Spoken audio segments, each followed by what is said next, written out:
Still be dangerous and even deadly. North Carolina Governor Roy Cooper expecting up to 7 inches of rain from Ian, which we've just been told has regained hurricane strength in the Atlantic before a possible landfall tomorrow in South Carolina. The center of the storm just off the shore, and now it's going to move over the Gulf Stream.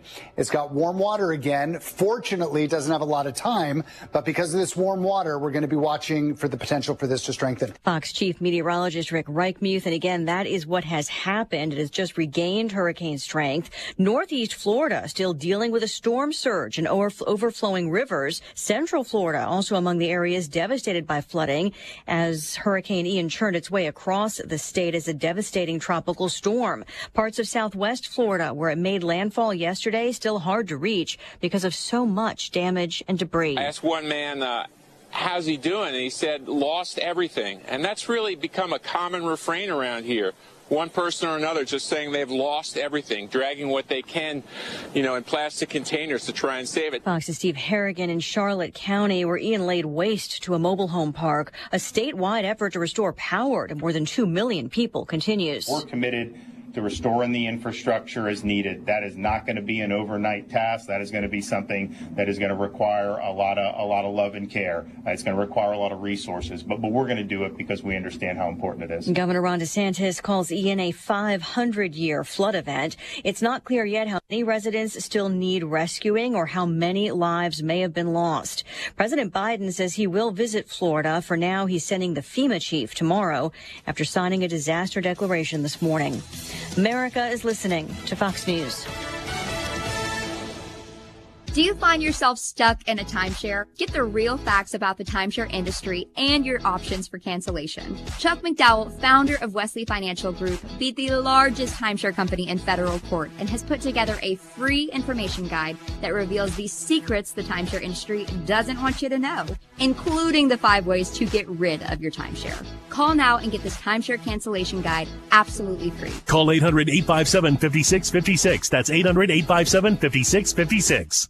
Former President Trump just wrote on Truth Social that Dick Morris's new bestseller, The Return, is a great book and urges you to get it. The Return reveals that big media and the deep state have formed an alliance to stop Trump. An Amazon bestseller. Get Dick Morris's The Return or see the free offer from Newsmax and save $28. Just call 800-NEWSMAX. That's 800-NEWSMAX. Or go to thereturn911.com. Get it today.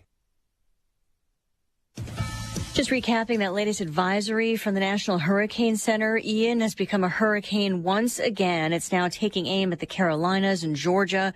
Forecasters warning of life-threatening flooding, storm surge, and strong winds.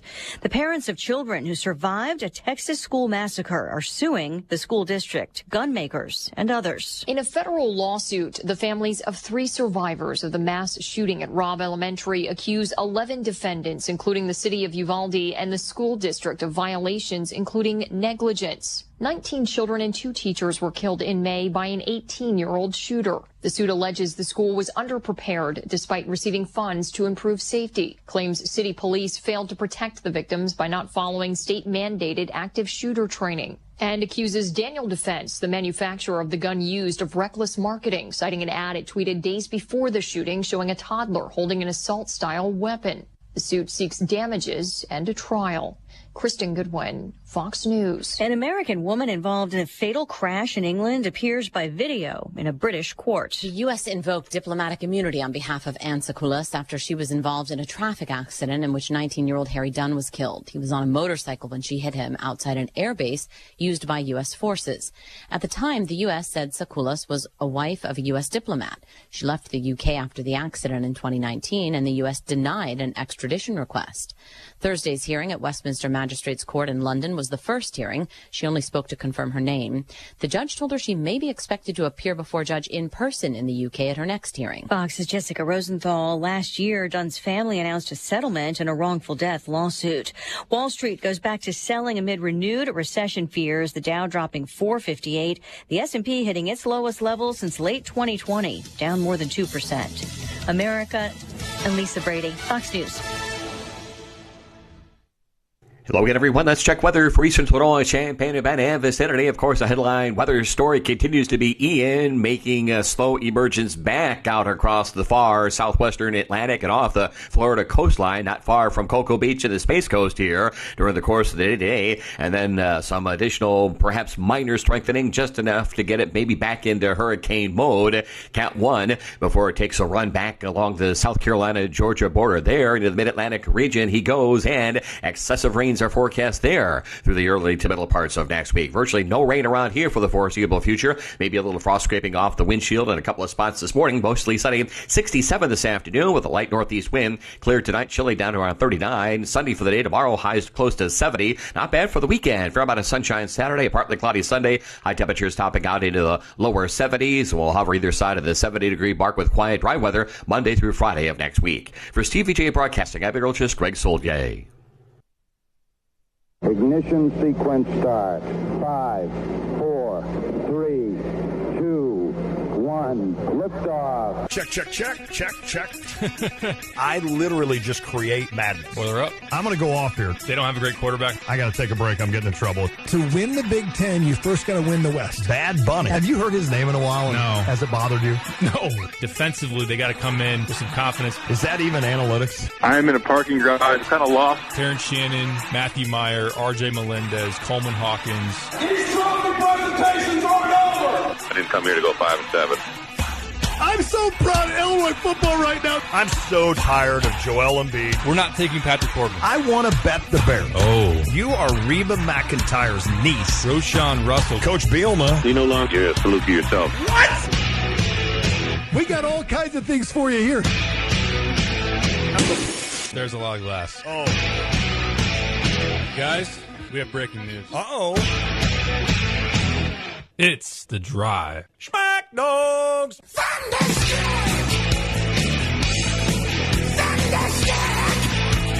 Yeah, Thunderstruck.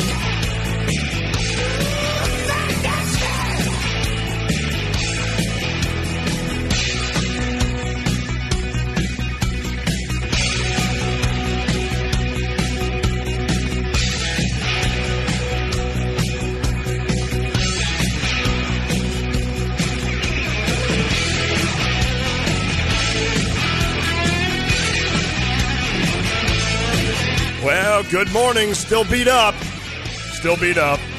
Derek Piper right with me. You don't sound as bad as me. Thank you. I'm hoping that maybe you didn't get the number one version of this cold.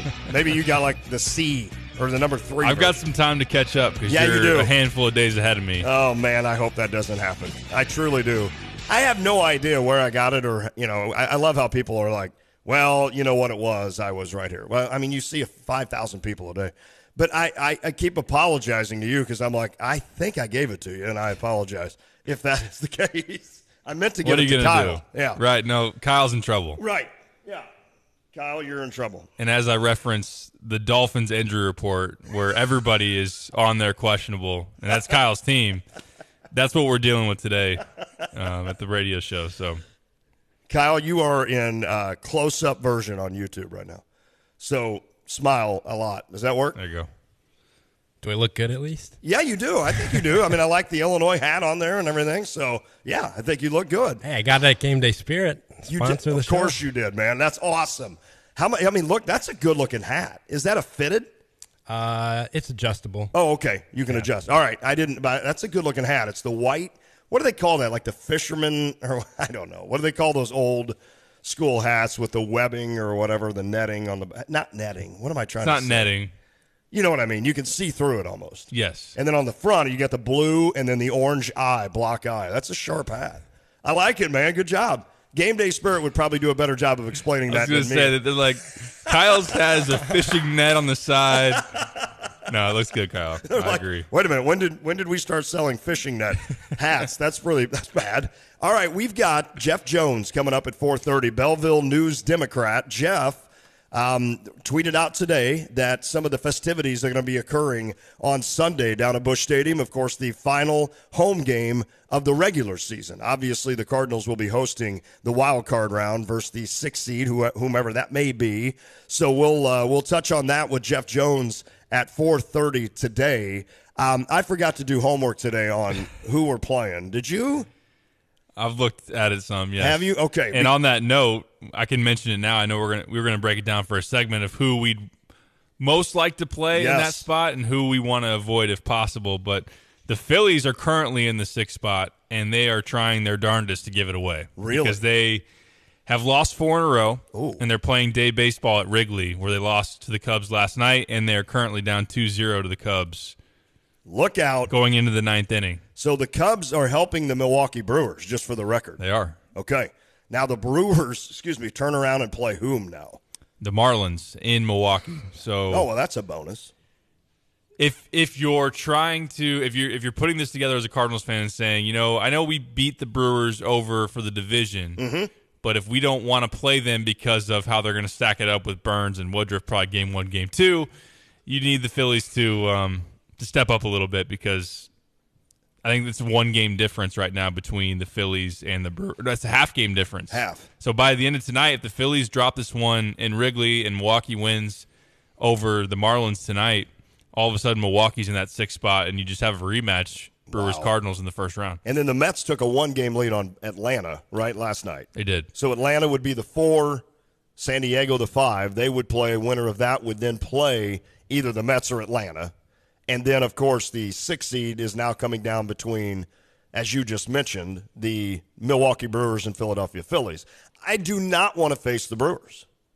I just don't. I know what Corbin Burns and then Woodruff, who did it last night. He held you to 1 run, albeit against, basically our B team, if you will, for the Cardinals. But I've just seen it too often with Corbin Burns and what he can do against the Cardinals. They beat him once, and that was the last time they faced him. Before that, the 2 games that he had faced the Cardinals, I think I had brought that in one day, he had thrown like 16 innings and had struck out like 18 or something crazy and given up 1 run on like 4 hits. And so I mean, look, Milwaukee's offense does not scare me as much, right? No. I mean, Yelich is a guy that can't figure it out. I guess he could get hot. McCutchen is a guy that kills the Cardinals, and especially kills Adam Wainwright.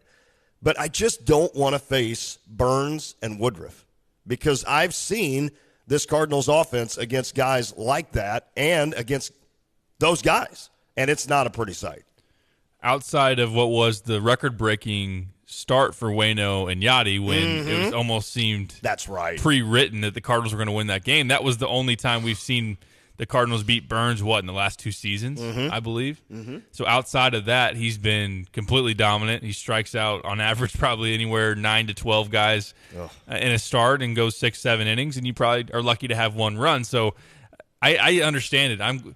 If we would have done this segment yesterday, yes, I probably would have been tempted into saying I'd rather play the Brewers than the Phillies because of the Phillies lineup. Because I think I agree. The Phillies, for what the Cardinals' strength is when that order starts getting going with Nato and Goldie and Pujols, and like, okay, we can outscore the Brewers, which would be something that I would think in my head. But now knowing that the Phillies are ice cold, right, and they're not even hitting the Cubs right now, and then we were reminded, Woodruff can be pretty dominant. We know Burns is as well, so that would be all it takes is 1-2 punch of Burns and Woodruff.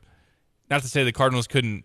2 games are done. 2 games are done. Not to say the Cardinals couldn't have a good start on their own end, but you're pretty much telling your pitcher going into game 1, whoever be on the other side of Burns, if you get up 3 runs, we're done. We're toast. Exactly. And I am confident that we'd be fine against their number 3. But now there's probably people screaming on the U of I Atlanta Lake text line. If you, and I know you can do this is why I asked you to do this, if you go back to that Philadelphia Phillies series where the Cardinals faced the Phillies, and that was in that stretch where they faced Atlanta, Philadelphia, and was it the Nationals? Was that like right around sounds right, the trade deadline where they just beat up on the Cardinals? And in that series, excuse me, I got a call. In that series, I believe Nola and Wheeler really shut you down. So maybe I'm crying about the Brewers when in reality, I don't know. I mean, it's a 1-2 starter, and they're supposed to be good, right? You go back to this, yeah, no doubt. The start of July, you had 3 at Philadelphia. The Phillies took 2 of 3. Then you had 4 at Atlanta. Atlanta took 3 of 4. And then Philly came to St. Louis that following, right after the trip to Atlanta. Philly came back to St. Louis and beat you 2 out of 3. Okay. So, or actually, that was a 4-game series. You ended up splitting 4. Okay. So, yeah, Zach Wheeler's a pretty darn good pitcher. Aaron Nola is a good starter as well. You'd give the edge to Corbin Burns over Wheeler. Yes. And I think you would also have Woodruff above Aaron Nola. One thing that makes me think about it is because you go down the list of who you facing in that Brewers order. And we all know that, yeah, Yelich had his moments, particularly against the Cardinals. McCutcheon's killed the Cardinals. Big time. Colton Wong in there, someone you still respect. But for the most part, it's the lineup, you're kind of like, meh. I agree. Because on the flip side, I said if you give up 3 runs to Corbin Burns, you're going to lose. I feel like against the Brewers, you score 4 or 5, and there's no way they're going to score that much. Would agree. On the Phillies side, you start going down Schwarber, Bryce Harper, Nick Castellanos, Rhys Hoskins, and Alec Boehm's been good for them. I mean, they have a pretty darn good lineup, at least in terms of the names. Here recently, they haven't been hot. They haven't been hitting all that well. But that would be one where in a playoff series, I wouldn't necessarily want to see Harper. We know how good Castellanos is. Castellanos, when that half season with the Cubs, probably I mean, he set the record for what, like doubles in the second half, and probably it seemed like as a Cardinals fan, he probably had a third of them against the Cardinals. Like, it always seems like that.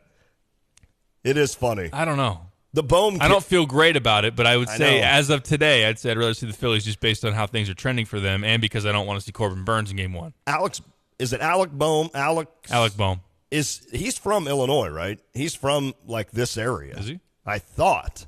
I don't know. I'll let you look that up. But he killed the Cardinals in that series, especially at Busch Stadium. He was on fire. He's from Omaha. Omaha, Nebraska. So right around here. It was Jason Worth. That's probably who you're thinking. No, of. it's not. I know because I think you would know it'd be more recent. Boehm played. Did he play college around here? I felt like there's some reason that he's got a connection to Central Illinois, and I could be wrong. And you're that was so funny. He's from Omaha, Nebraska. I mean, that's only what, 8-hour drive, 12-hour drive. You can get there. That's right around here, right on the outskirts of Champaign-Urbana, like around Muhammad, if you look at it that way. And now you went to Wichita State. Okay, well then, college. Hell. I'll give you the benefit of the Must doubt. be. I know I'm not thinking of Jason Worth because I actually did a story on him at Chatham, but I felt like there was another dude that like played for the Decatur Commandos or something. I don't know when he was. Anyway, doesn't matter. Yeah, Boehm's a 290 hitter. Okay, handful of home runs, and he's had a good year. He has had a pretty good year. So, well, I think the way we're looking at this and the way we're viewing it is that whoever you play, you're going to face a pretty good pitcher or two. And now it's, do you want to – I mean, again, here the Phillies all of a sudden can't hit now, and you don't know why. When you look at that lineup, you're like, why are they not scoring 5 a game? I thought they would do a lot better in the NL East. Now, the Mets kind of took off in that, and Atlanta just continues to do their thing. You, I think, picked the Phillies to win the East, if I remember that. Or you had them I had them in the playoffs. I know that for sure. That's right. So we'll see. We'll see how that happens. Now, it's funny how, and I do this as well as anybody, when you get to a playoff series, I am the kind of guy that immediately thinks that my team is the weakest team in the playoffs, and I try to bring up every strength of every different team that you may play, and I always then say to myself, okay, hold on a second, Lon. The Cardinals just won the Central. If I were a Phillies fan looking at it the other way, or a Brewers fan who just got basically one hit or one run or whatever off Miles Michaelis, and you flip it around and look at it the other way, the Cardinals won the season series versus Milwaukee. They only lost by a game in the series with Philadelphia. So it is funny how I scare myself into thinking that the Cardinals have no chance. But if you'd actually flip it around and look at it the other way and look at what the Cardinals can bring with defense, a little bit of speed, timely hitting, you've got some veterans in that on that squad. You got 2 guys that are basically probably going to finish 1-2 in the MVP voting. And you've got Albert Pujols playing like he's playing. Plus, you're getting healthy on the pitching staff side of things. Your closer is one of the best in baseball who just hit 104.2 the other night, which is ridiculous.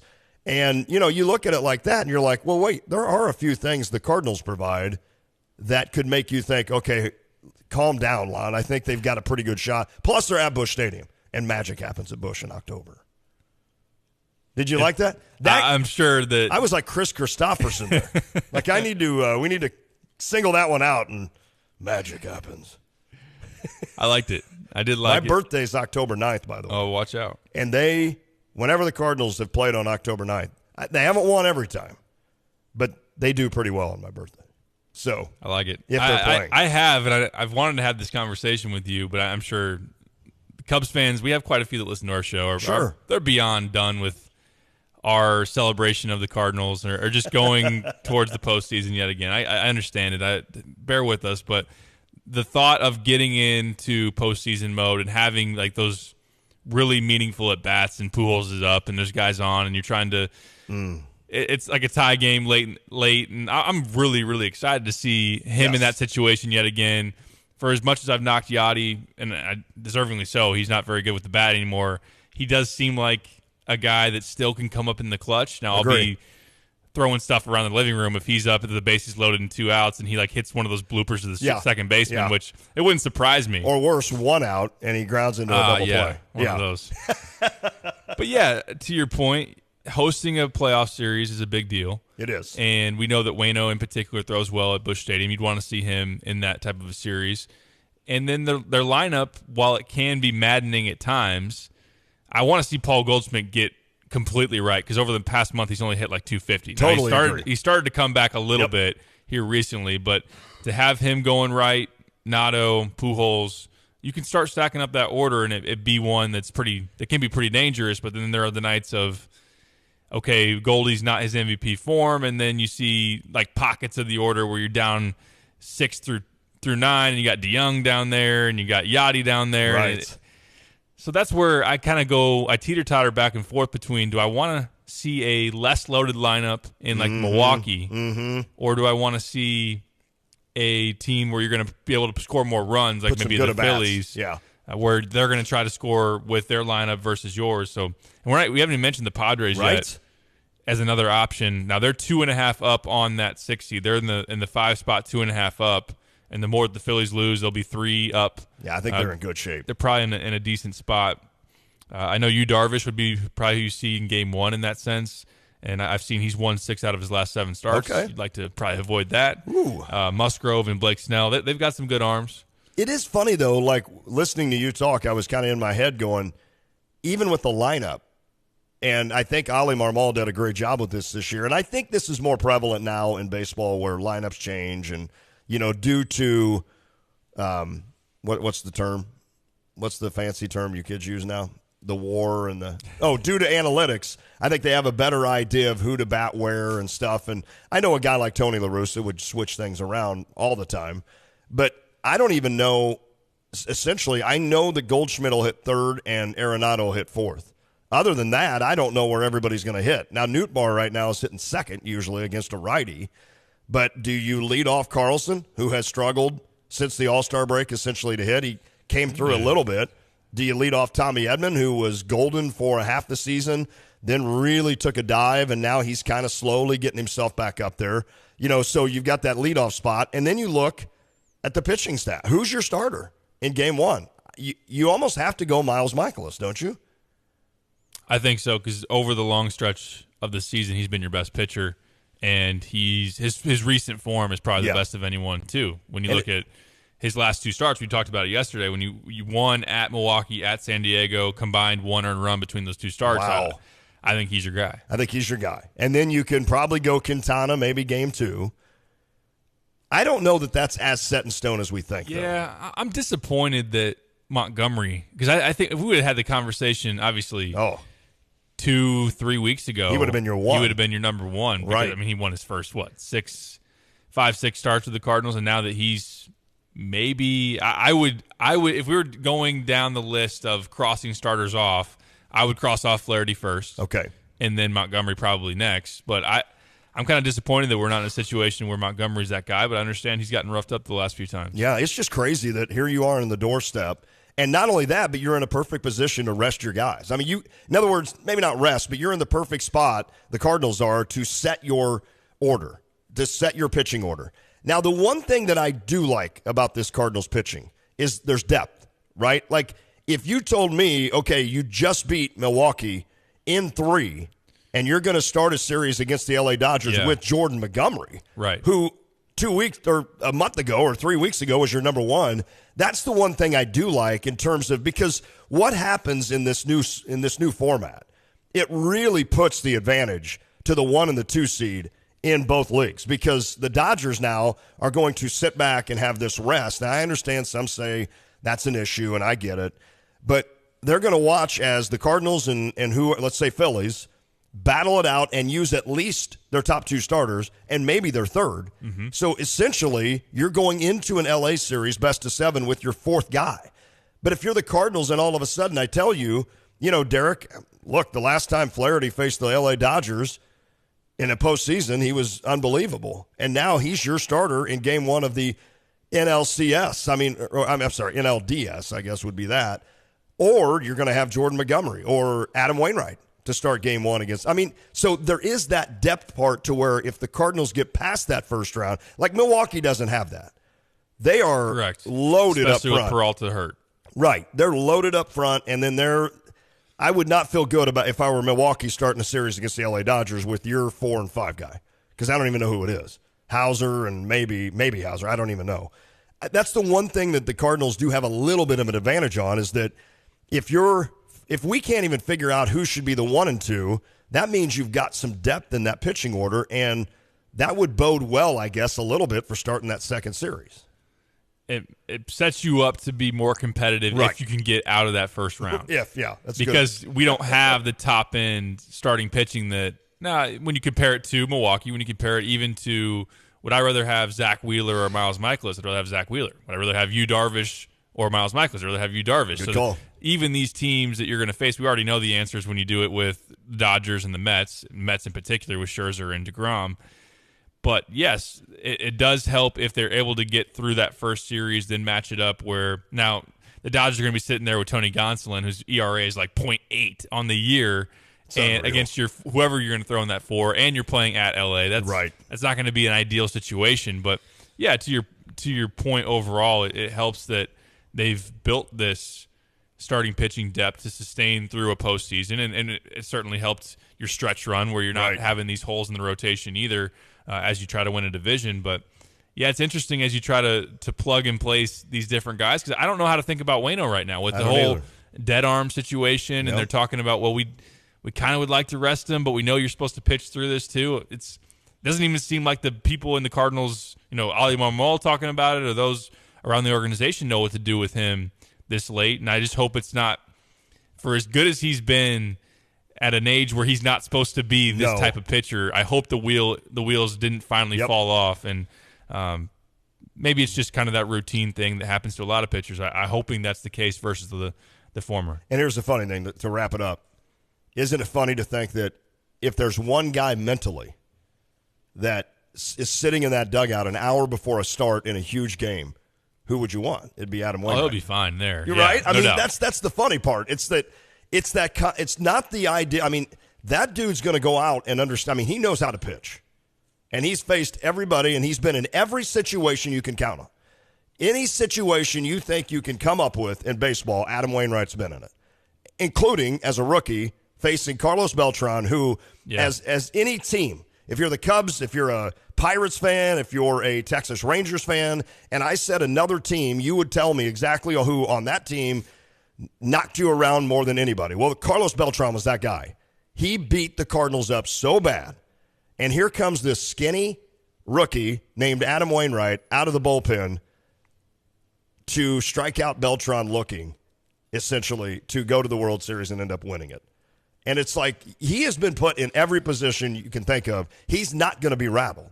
He won't. No, and he's the type of guy that you want in those situations. But at the same time, if say it's the Phillies, and you're facing them in Game 3, and you're throwing Waino, and Waino doesn't have his best stuff, or maybe hopefully this isn't the case, but maybe not anywhere close. Right. And he's going to see Schwarber, and he's going to see Harper, and he's going to see Castellanos and Bohm, and it could get ugly. But I think that also because you have that depth in the rotation, you can maybe, if you see some signs early out of a guy that you don't like, whether it's like Quintana in Game 2 or Waino in Game 3, then all of a sudden maybe you can plug in Flaherty or plug in make it quick Montgomery and throw a starter that's not in that regular rotation. Let's ask Jeff Jones from the Belleville News-Democrat what his thought would be. I mean, he's going to be like, oh, it's no question. It's Miles Michaelis 1, blah, blah, blah, blah, blah. We'll ask him when we come back on the the Dick Van Dyke Appliance World phone line. We're going to do that next, talk a little Cardinals. I want to tell you how you can make a wager on those St. Louis Cardinals on BetUS. Just go to BetUS.com. Obviously, if you haven't signed up yet, and we've been touting this wonderful sports betting site, and not just sports. They have slots, they have horses, they have live gambling. If you want to do that, you can do it all. They have BetUS TV, where they have experts that'll literally tell you who they think is going to win, or if there's maybe they like the over in a certain game or the under. Go to BetUS.com to sign up and use promo code 935, and you're going to get 125% bonus on a sign-up. I mean, that's free money. It is. It's 125% free money is what it is. If you want to call them, you're more comfortable with that, 800-79-BET-US. But again, go to BetUS.com, and if you call or go to the website, again, use the promo code 935, and you get some great sign-up bonuses there with some free money. All right, Jeff Jones talking Cardinals. When we return, it is The Drive.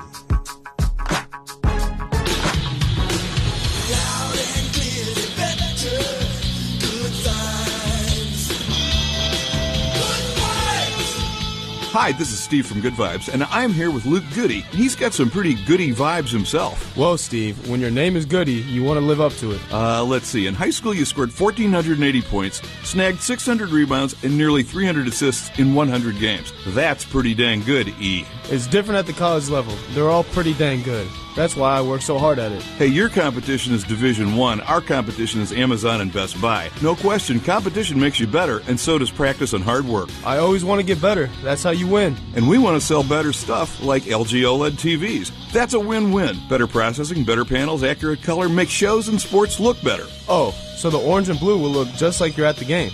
Yeah, you know where I can get some tickets?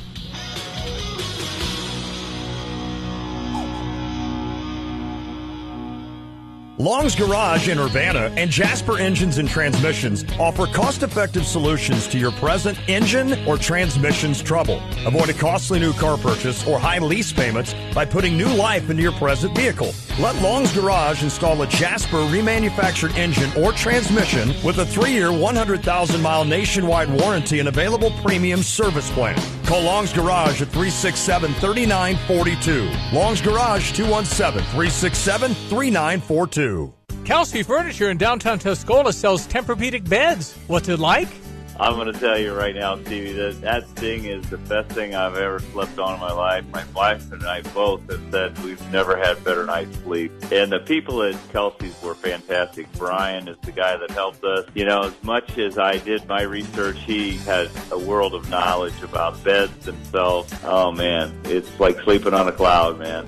Kelsey Furniture, downtown Tuscola. Illinois football is back. Shop at Game Day Spirit this fall and gear up to support your Fighting Illini football team. With great football designs and brand new apparel from top brands, they're the one-stop shop to get everything you need this football season. Shop with them at the corner of Neal and Kirby in Champaign, 6th and Green in Campustown, and online 24/7 at GameDaySpirit.com. Game Day Spirit, where Illini fans shop. Carl works every day to improve the health of community members across the region, and it would not be possible without team members like Dwayne Linton, a nationally certified nurse in the emergency department at Carl Foundation Hospital. I work with a team of people who really care about what they do and are very flexible and adaptive in rapidly changing critical situations, and I would trust any of them at any time. If you're looking for an opportunity to serve your community like Dwayne in a supportive environment, visit carl.org/careers. Here's the deal. When you combine State Farm home and auto insurance, you save an average of $889. State Farm agent Kurt Lenschow is ready to help you combine home and auto and save right here in Champaign-Urbana. Call 352-1411 today. Like a good neighbor, State Farm is there. Average annual per household savings based on a 2019 national survey by State Farm of new policyholders who reported savings by switching to State Farm. Like most banks, we offer an app that lets you do pretty much everything you need from your pocket. But at Iroquois Federal, we believe great banking is less about the app you tap and more about what you tap into. And for us, that's a hometown bank where decisions are made locally by the same folks you'll bump into on the bleachers at the next big game, providing the hometown touch that's made us part of the community for nearly 140 years. Iroquois Federal. Still friendly, still local, still here.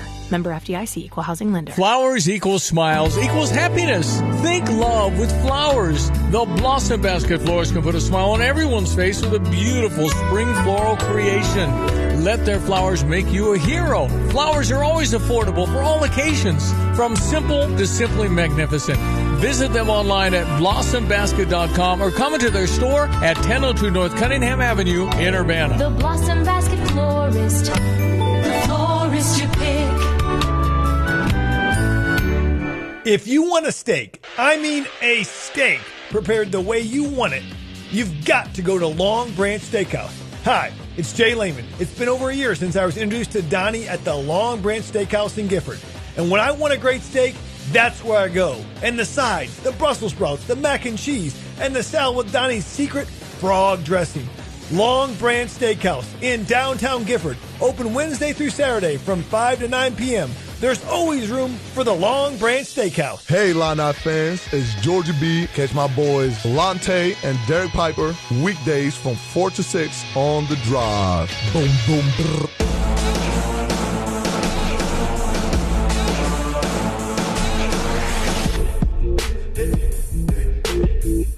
All right, we got some water in me. Kyle Tosk, our great intern, set me up, man. He's got me, he had to get my headphones. He's got me water. I'm going to send him to Daly's here in a little bit to get a couple Bud Lights. Well, wait, no. He's only 18. He can't do that. Derek and I will go over there. Nothing whips a cold like Bud Light. That's what you say. It's worked for you for years. But it hasn't this time because I tried again last you're night. in real trouble. Real trouble. I had a couple last night, and I'm like, well, it's not working, but hey, we'll fight through it. You know why I have to fight through this? Because I'm going to be down at Busch Stadium Sunday for the game between the Cardinals and Pirates, and it's the last regular season game. Obviously, that is something we need to talk about, as well as the Cardinals getting ready for the playoffs, and also looking back a bit and winning the NL Central. And we thought we would get our buddy Jeff Jones from the Belleville News-Democrat. He travels with the Cardinals, covers the Cardinals. He's in that clubhouse with the Cardinals, and it's always fun to talk to him. Jeff, how are you, buddy? I'm doing well, but I got to tell you, I'm a little confused. Since when can an 18-year-old not get a Bud Light and champagne? Well, that's a great point. You know, that is a great point, Jeff. Well, you know what? Then we're going to try it. We're going to send him down. I said his parents. Yeah, I'm told that should be possible, yeah. I'm sure his parents are listening right now and going, your internship is done with that radio show. You're not going back there again. I can tell you that. Well, Jeff, let's look back before we look forward. They clinched the NL Central. They're in Milwaukee against their rivals. I made the comment to Piper that I was laughing that this team, which is a fun team, and I think you would attest to that from covering this squad, but it was funny when the final out was made. You've got like Paul Goldschmidt like sheepishly grinning like he doesn't want to, brag too much, and he and Nolan Arenado kind of shake like they share kind of a handshake, kind of a semi-hug, and then there's DeYoung and Edman, and they kind of give each other five, and I'm like, man, where's everybody at here? Let's have some fun out here. But, it does speak to this team and what they've done with playing a lot of rookies, obviously with what Goldie and Nato did this year in that MVP race. Plus, we know what Albert's done, and, of course, Yachty and Waino. What a season, and just, I guess, a fitting way to end it to win the NL Central, right? Yeah, I think when you look at how that last out kind of played out and some of that I don't know, I think they recalled maybe some odd hesitation there on the field. I do think it's a little bit of an indication of where this team's headed at, which is that they've expected to win this division for a while. The confidence that they've had publicly has definitely been shared privately. I think they had a pretty good indication once things broke in a certain way after the deadline that they were in a prime position to really seize this division, and they have. Look, it was not the most successful road trip imaginable. They went out, they won 3 games out of 8 on this trip, but at the same time, They got business taken care of when they had to get it taken care of, and now they're in a position to really line themselves up for the postseason however they pretty much want to. And I think that, heading into this wild card series, it really benefits them to be able to get the guys the rest that need rest, to line up the pitching how they want it lined up, and not be forced to, play games that matter all the way down the stretch and then have themselves trying to scramble for a short series.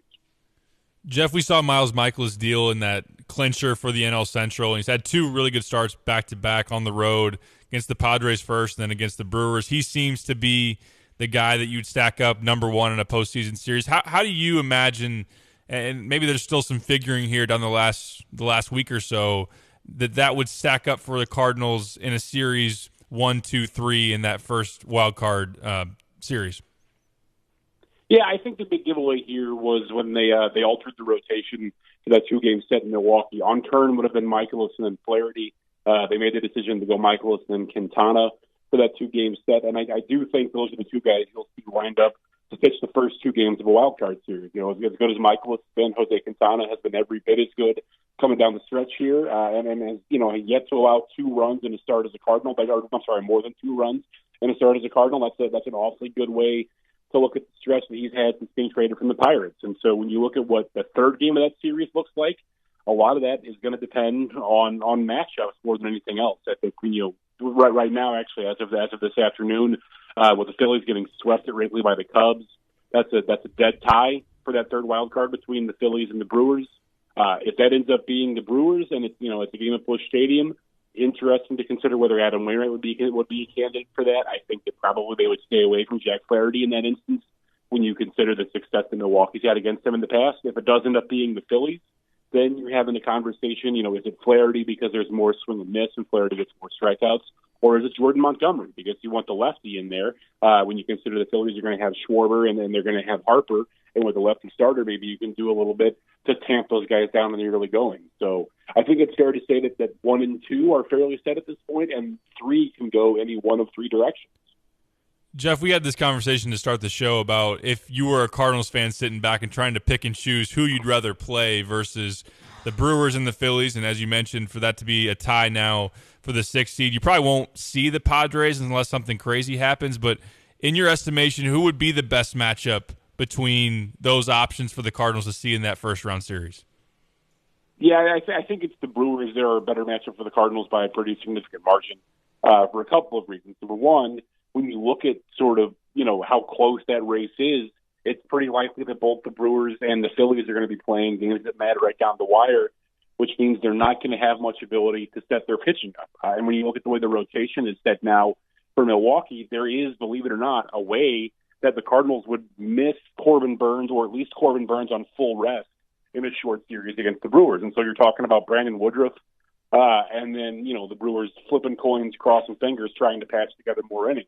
Whereas with the Phillies, there's probably not a way for you to avoid both of Nola and Wheeler. Right. So, given that, and you compare the lineups of those teams, the fact is that Milwaukee just doesn't have anyone with the kind of punch that Harper and Schwarber and even Castellanos, if he's looking right, and Hoskins, if he's looking right. The guys that Philly has that can stack up and provide that kind of lightning in the middle of the order, the Brewers just don't have that. Last night, in a game that the Brewers did end up winning, Mike Brasso hit cleanup for them, and Colton Wong was pinch hitting for him in the 6th inning. And if you are pinch hitting for your cleanup hitter in a 1-run game in the 6th, that is probably an indication that your lineup is not stacked up in a way that's going to be good for you in the postseason. Good point. Well, Jeff, that's a great point, because we were sitting there saying Corbin Burns scares the living daylights out of anybody that's a Cardinals fan certainly understands that. Maybe if you could miss him, that would certainly push it towards. That's a great point. The Brewers, but. Yep. And the other thing, too, is when you look at what Burns has done over the last month, he's looked pretty human. And the Cardinals, who have not had success against Burns in the past, did have relative success against him the last time out. So I do think that, and I'm also fairly confident, too, that internally that would be their preference, that Milwaukee is a team that they view, I think, with a lot less, consternation than they do Philadelphia. On the note of starting pitching, Adam Wainwright has been dealing with some dead arm. They've specified that as him not being up to his full potential throwing wise. They're hoping him to work through that. What do you make of that situation now in a crucial stretch here for the Cardinals, trying to get Waino right for the postseason? And how have you analyzed kind of what you've seen out of him? What's different between the dead arm stage for Waino and what it would look like if he sees the other side of this by the postseason? Yeah, when you talk about dead arm with a guy like Adam Wainwright, oftentimes you can sort of diagnose it by looking at velocity and then looking at what the finish on pitches looks like. For a guy like Wainwright, who's so much touch and feel, he doesn't have that much velocity to lose, right? So when Wainwright's pitching and it looks more like 88, 89 than 89, 90, that's not so much of a giveaway. What's a giveaway is sort of where the location is, where he's missing with his stuff, and how comfortable he is with his secondary pitches. And so if he's not feeling that sharp finish on the curve, then you're going to see a little bit of a struggle in terms of his ability to fill up the zone. As to whether or not he can be effective in the postseason, I don't think anybody really knows that. Sunday at Busch Stadium is going to be emotional for any number of reasons. Sure. It's going to be it's going to be Yadier Molina's last regular season home game. It's going to be Albert Pujols' last regular season home game. It might be Adam Wainwright. That remains unclear. But it's also going to be really important because Wainwright's got to be able to show that not only should he be a candidate to start a postseason game potentially, but also, potentially what his role would be. Because while I do expect he's going to be on a playoff roster no matter what, I can imagine a scenario where he's in that sort of pigeonholed fourth, fifth starter, only break glass in case of emergency role, and he doesn't have much of an active spot on that playoff staff. That is a great point, Jack. I did tell Derek that I guess the bonus here is if you do get past that first series, whereas if you look at Milwaukee, let's say, and they would somehow beat you and then go to L.A., I'm not very confident in their 3, 4, 5, whereas you look at the Cardinals you could still have Montgomery ready to go. You could still have Flaherty ready to go, Waino. I mean, you would have – in other words, you're set up at least to be more competitive in that second series with the depth the Cardinals have in the staff. Yeah, and I think one thing, too, that is maybe going under the radar that folks should be very aware of is that in the process of adding this wild card round, this best of three instead of the winner-take-all game, what the MLB has done is taken the travel day out from between games 4 and 5 of the division series and between games 5 and 6 of the championship series. Got it. So as a result, on the calendar, those series are each one day shorter, which means you need one more starter. Wow. So whereas in the past, you get through the DS on 3 starters and the CS on 4, you probably need 4 and 5 unless you're comfortable starting guys on short rest now as a result of the compression of the schedule. So that starting depth is going to matter because a team that wants to contend for a World Series will probably use 5 different starting pitchers over the course of the postseason. Makes sense. All right, real quick on the lineup. That's the other thing. You look at the outfield. Obviously, O'Neill's been gone for a while. Carlson struggled a little bit. Nootbaar, who at trade deadline you thought, all right, now we got to put Nootbaar, I guess, in right. And now all of a sudden you look at it and think, well, he's the no-brainer that's going to be one of the outfielders when this thing starts. I assume you've got Carlson. I assume you've got O'Neill. Donovan, I mean, it'd be hard to get him out of this lineup. How do you look at that lineup? And who do you expect? And I know it could play with regards to a lefty or a righty in some situations, but right now I can honestly tell you I think Newt's 2, Goldie's 3, Arenado 4. I don't know anything else of it after that. Well, so I would start at the top and say that probably against the righty, Donovan is 1. I think with the way that things are lined up now, Donovan is your second baseman, and there's really not a lot of competition for that, especially considering that Paul DeJong has just continued to not hit.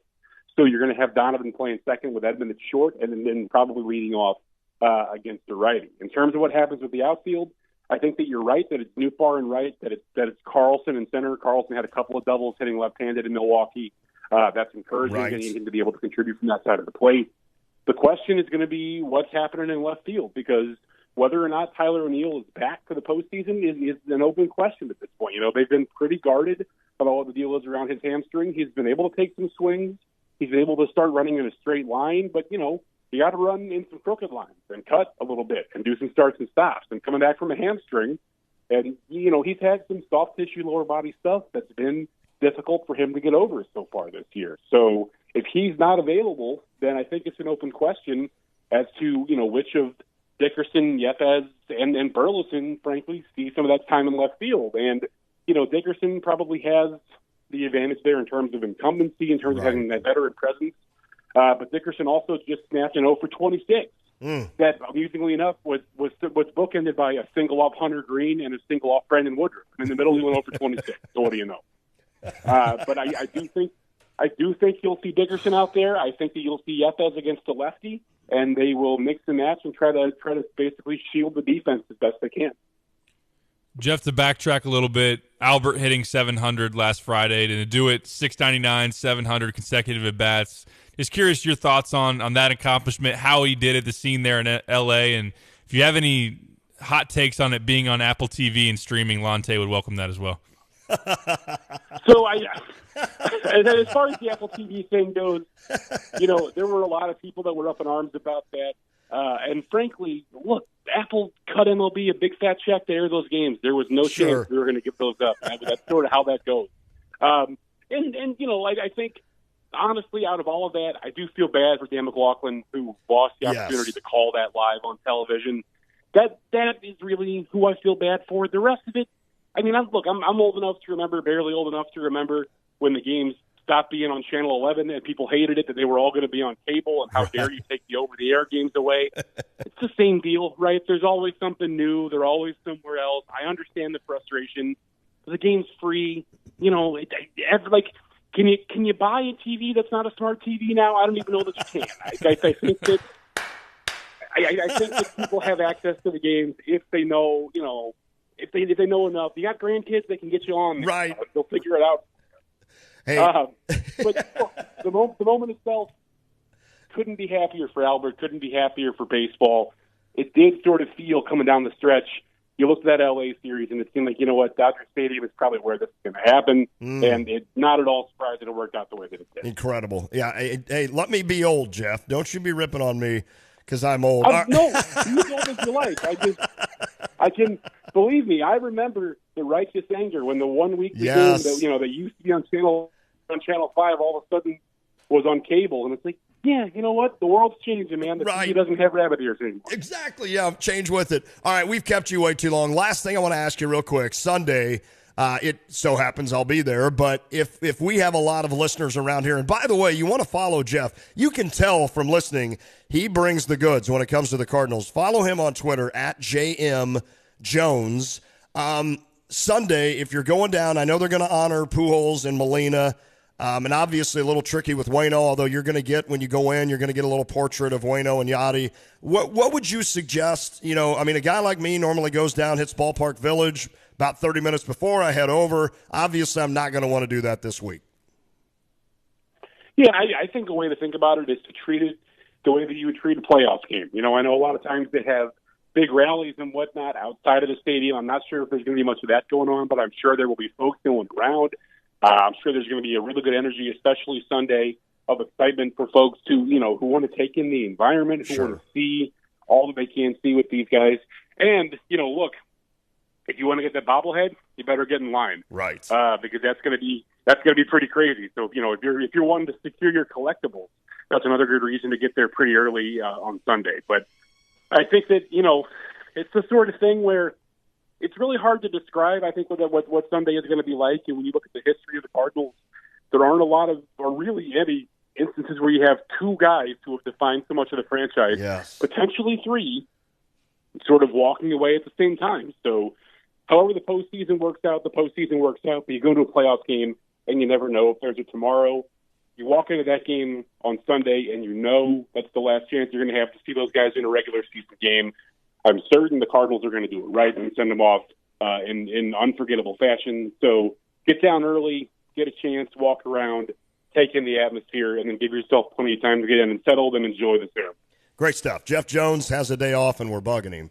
Jeff, thank you so much, my friend. Enjoy the end of the, obviously, season, and then we'll see what we can do in the postseason. Thank you, my man. We'll do, guys. We'll be around. Have a good one. Okay, buddy. That is Jeff Jones, Belleville News Democrat. Again, follow him on Twitter, @JMJones. He's very good at not only breaking the Cardinals down when it comes to a Twitter follower, if you're a Cardinals fan especially, but also he's good at looking ahead. I mean, he's the first guy that I saw on his Twitter feed about what the plan is on Sunday, and I think it was 2 hours before they're going to do a tribute, I believe, for Yachty and Albert. And it is this weird feeling because, like, Waino hasn't said, hey, he hasn't said I'm done. So all the Cardinals know right now is that Pujols and Yachty are done. So they're going to honor them like so, whereas with Waino, while they'll still honor him, he may be back next season. So it's kind of a weird predicament, I guess. So. It is. A little bit. So, all right. We've seen that here at Illinois with the senior days where good call. Yeah. Kofi goes through one but ends up coming back. Io did that too. Io did it last regular season game against Iowa in 2020, and then he went through it because he knew he was going to go through the draft process, but ultimately came back. Then he went and shot free throws at some gated thing at Lincoln Park. And That's right. I'm back, or something. What an epic video! I love that. That was video. awesome. That gave me chills. Oh man, to this day, I mean, that's funny. I'll always see that video. Wonder where he was. You'll have to ask him sometime.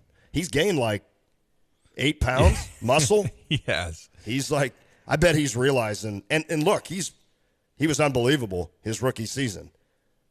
I mean, truly. But I bet he realized pretty quick, I got to get stronger. Yep.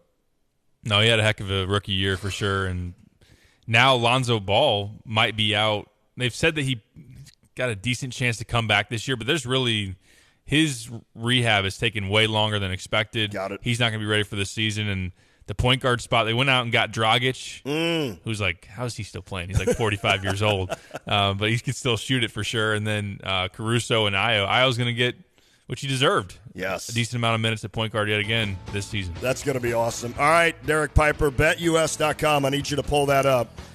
I need you to tell me what the line is tonight in Thursday Night Football. The NFL is on tonight, that streaming thing. But it's on tonight. The game is on. Amazon Prime. It's Miami, probably touchdown favorite? What? Are they Miami is 3.5-point underdogs. What? On the road at Cincinnati. Oh. I was trying to get Kyle fired up a little bit.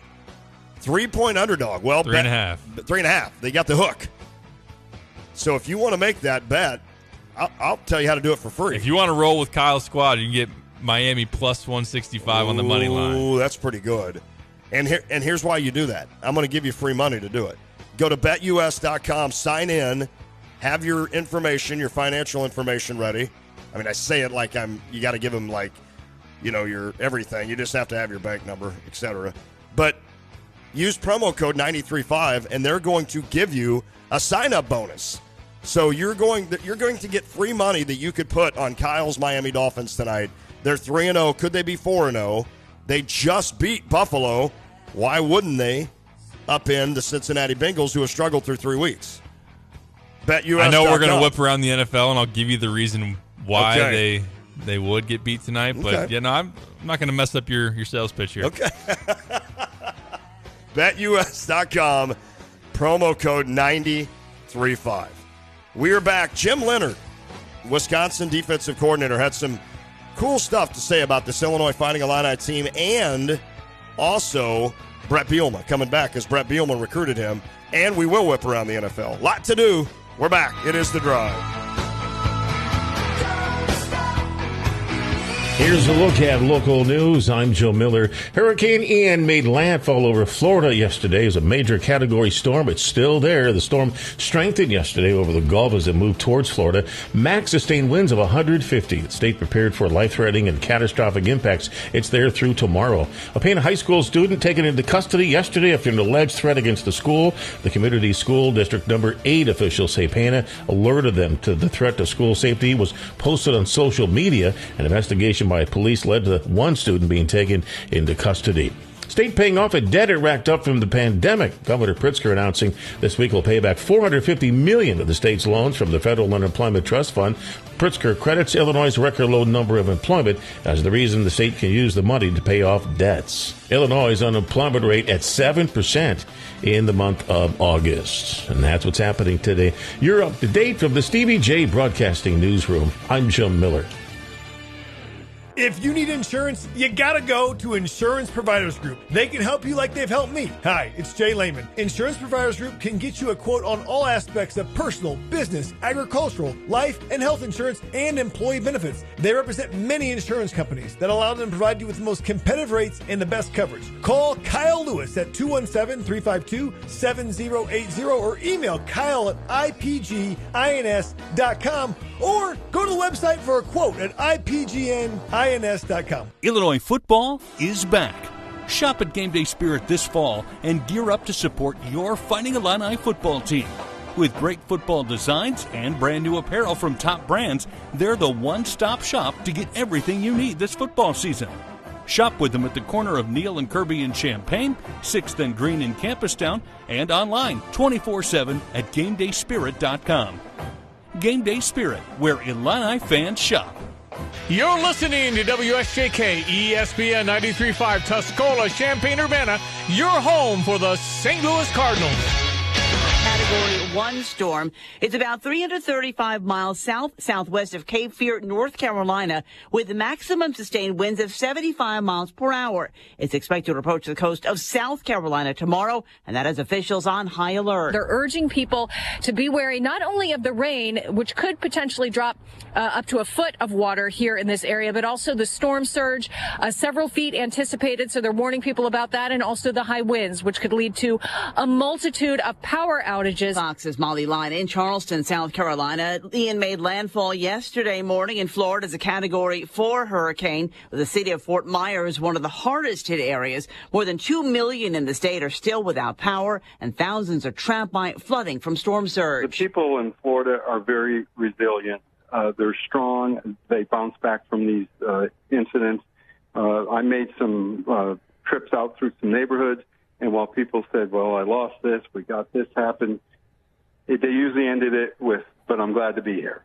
Mayor Kevin Anderson, Governor Ron DeSantis. We're committed to restoring the infrastructure as needed. That is not going to be an overnight task. That is going to be something that is going to require a lot of love and care. It's going to require a lot of resources, but we're going to do it because we understand how important it is. President Biden has already approved disaster funding for the area, which can include grants and low-interest loans to help residents and businesses rebuild. The Senate has approved a short-term spending bill that would avoid a partial government shutdown tomorrow night. The bill also includes additional money for Ukraine. The House still needs to take up the measure. Wall Street stocks dropped back to their lowest point since 2020. The Dow lost 458, the Nasdaq off 314. America is listening to Fox News.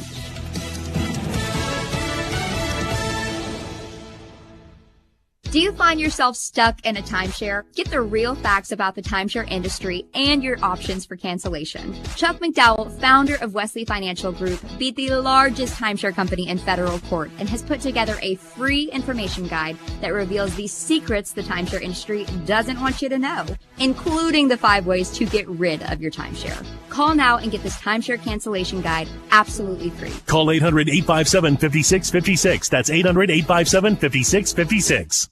Former President Trump just wrote on Truth Social that Dick Morris's new bestseller, The Return, is a great book and urges you to get it. The Return reveals that big media and the deep state have formed an alliance to stop Trump. An Amazon bestseller. Get Dick Morris's The Return or see the free offer from Newsmax and save $28. Just call 800-NEWSMAX. That's 800-NEWSMAX. Or go to thereturn911.com. Get it today.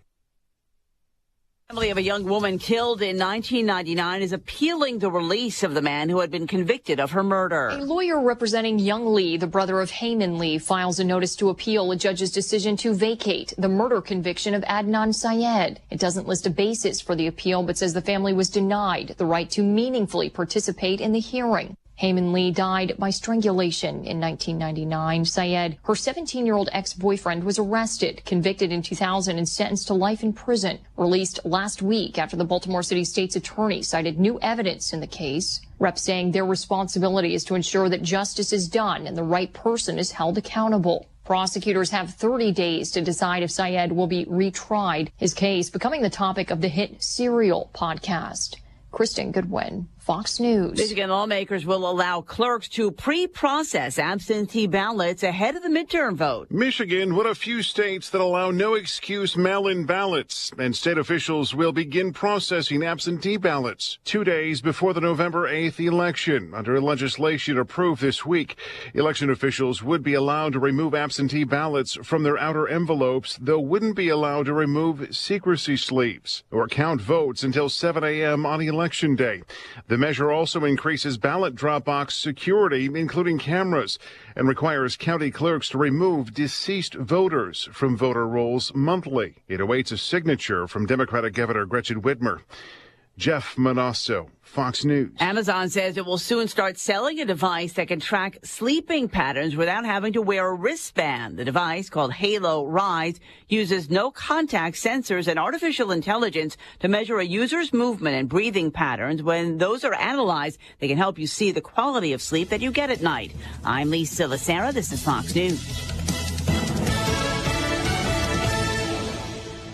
Hello again, everyone. Let's check weather for Eastern Illinois, Champaign, and the vicinity. And boy, havoc was felt and continues to be that way across the Sunshine State and the lack thereof, coming off the impact of Ian, making a shoreline run yesterday at this time and during the course of the day as a strong Cat 4, almost 5, now downgraded to a tropical storm, but perhaps some additional strengthening as it emerges back across for a while the southwestern Atlantic before turning into the Georgia and or South Carolina coast, and from there northward he goes with big rains for the mid-Atlantic region. Be a long while for cleanup down there across especially central Florida and that I-4 corridor. Nothing going on around here. A little patchy frost scraping off the windshield in a couple of spots, otherwise mostly sunny. 67 today, 39 tonight. Gorgeous weather ahead for Friday and the weekend. Highs near 70 tomorrow. Lower 70s for the upcoming weekend. We'll freshen up the northeast wind, by the way, and dry weather much of next week with highs either side of 70. For Stevie J Broadcasting, I'm meteorologist Greg Solier. It's showtime. Ladies and gentlemen, can I please have your attention? I need all of you to stop what you're doing and listen. Pipes is writing down a lot of stuff. I'm just going to go from the gut. And joining us now, Coach Bielema, Josh Whitman joining us now. You get to say all the cool name drops. Do it. Right under with our guest. College hoops. How do you lose to Jackson State? Call up every single person in the media that didn't put Kofi first team All-American. And I don't know, just play like clown noises. I want to bet the Bears. Oh, Michael Porter Jr. has been good, but he thinks the earth is flat, so I can't pick him. Oh, boy. Throw it up to Kofi, and he's just going to tear the rim off. How is he so good? All right, Hans, I'm going to mute you for a while. Okay. Oh, there's a timeout on the court! So what we want to do is build a same-game parlay that will win all of us some money. Maybe Rondale Moore could be Cooper Kupp, but he's not. Is it Instagram? Yeah. Is that what IG means? I think you have to win the Big Ten title to win Big Ten Player of the Year. Woohoo! Wow, what a bad take. All right.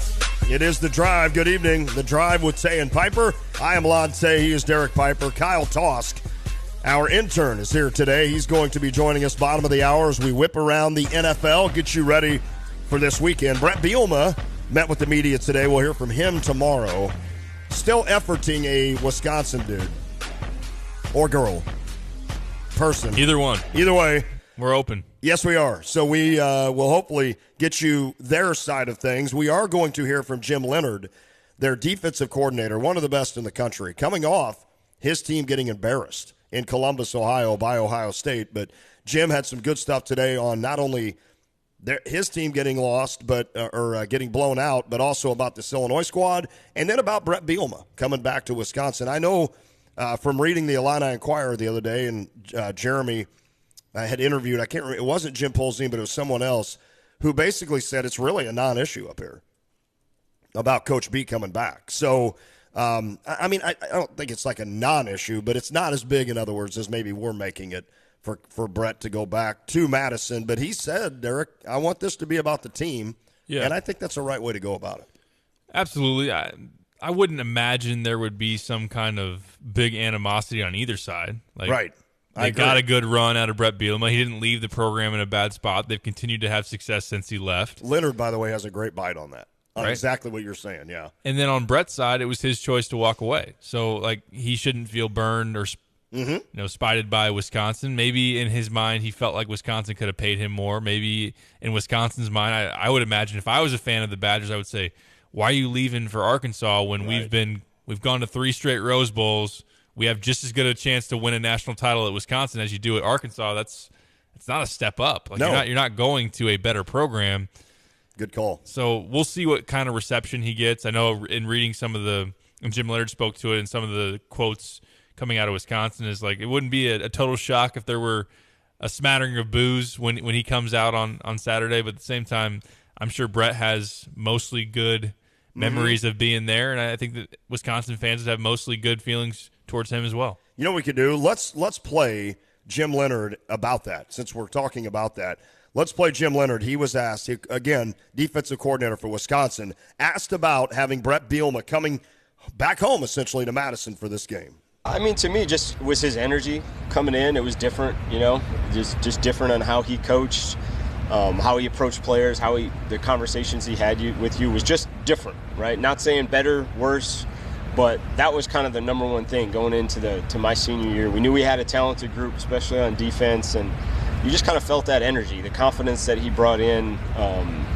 I think the whole defense kind of felt it, and the team felt it, and it was a lot of fun as a player just seeing his approach to the game, his approach to game planning a little bit, and he had a lot of confidence in you to just go out there and be you and play fast and play aggressive. And I think that's the number one thing that I would say, kind of being at that point in my career, what I felt when he kind of walked in the building here. I think y'all matched up last year over there. This will be his first time coming back here.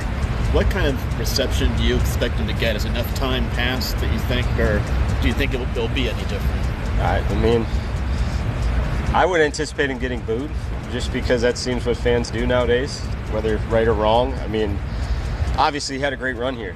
He did a lot of tremendous things. He took over the program in a good spot, and he left it in a good spot, I think. And as a head coach, I think you got to feel good about that. So, I mean, I love what he's done for what he did for the program when he was here. Not all fans feel that way, right? As always. So, who knows? I mean, it's like I said, I've seen Hall of Fame players get booed because they left for a year. So, I wouldn't anticipate anything different here, just because people get emotional, and it's the way it rolls. I don't think he's going to have hard feelings either way, whatever response he gets. But I'm sure he's excited to come back here and play. He said a few days ago that you were one of the first players he met when he arrived. What are some of the biggest things you learned from him as a player that may have helped you later on as a coach? To me, like, attention to detail, right? He was very detailed as far as what his system was, how we needed to play, said the energy level that we needed to play and execute at. Just very passionate. I just remember he'd make a play and he'd be flying across the field, be the first one to congratulate you. Just said that energy that he kind of demanded his players to play with, I think was one of the bigger things that I took as a player at the time, and just kind of as a coach. Like, that's his personality. He was a fiery personality. You make a mistake, he's going to be the first to say something. You make a big play, he's going to be the first one there to congratulate you. So he coached you hard, right? He demanded a lot out of you, but he praised you when things went well. So when the results were there. That is Jim Leonard, defensive coordinator for Wisconsin. I mentioned to you halfway through that sound clip I was trying to put that into Illinois terms. I guess Bill Self would be the perfect example, except there's one difference. Bill Self inherited a program that was going well. He definitely left the program going well. And I think the difference was, while Bruce Weber had obviously early on had some really solid results, we saw what happened, kind of. And you haven't seen that with Wisconsin after Bielema. So I could understand where, let's say, Weber or whomever had taken over this Illinois program, let's say Brad Underwood, and kept it where it's at now. I don't know that we would be as upset about Self, maybe. I don't know.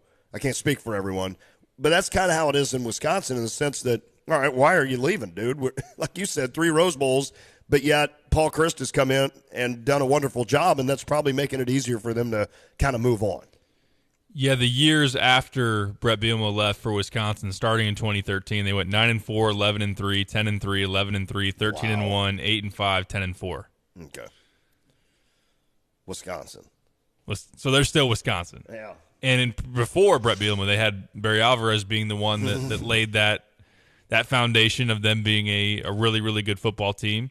And that's the difference between the Bill Self and Brett Bielema comparison. Now, Bruce Weber early on, those first couple of years, when they, I think, won the Big Ten in 2003, but in the next year turn around, you had 2004, 2005. Yes.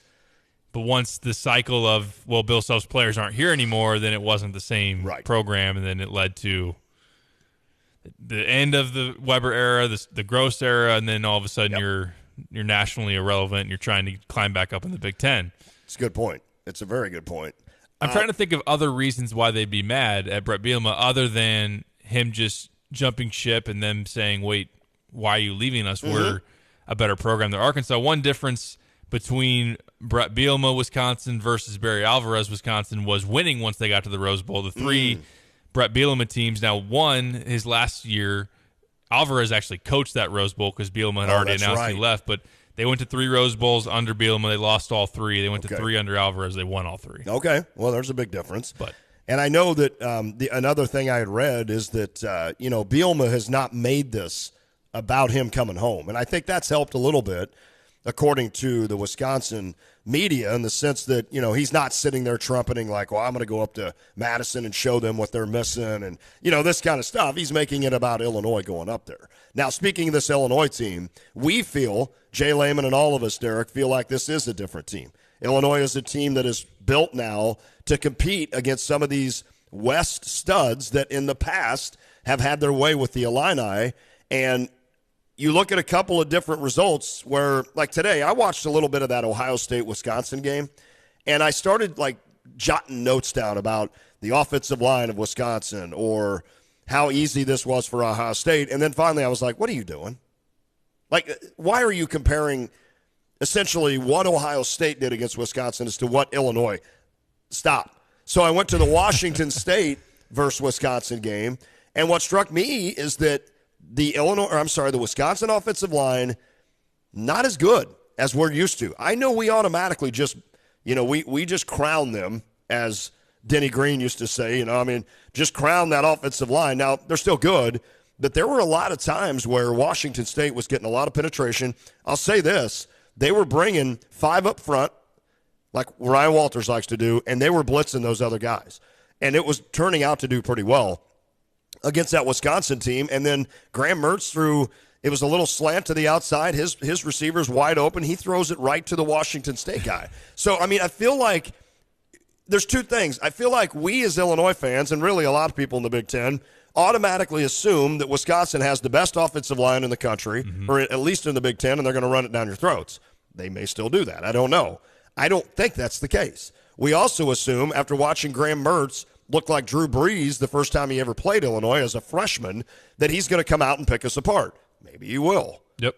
But the way it looks the last 2 years, that's not the way Graham Mertz is going to play on Saturday. And what I'm trying to get to here, Derek, is I think Illinois got a really good chance of making this a game.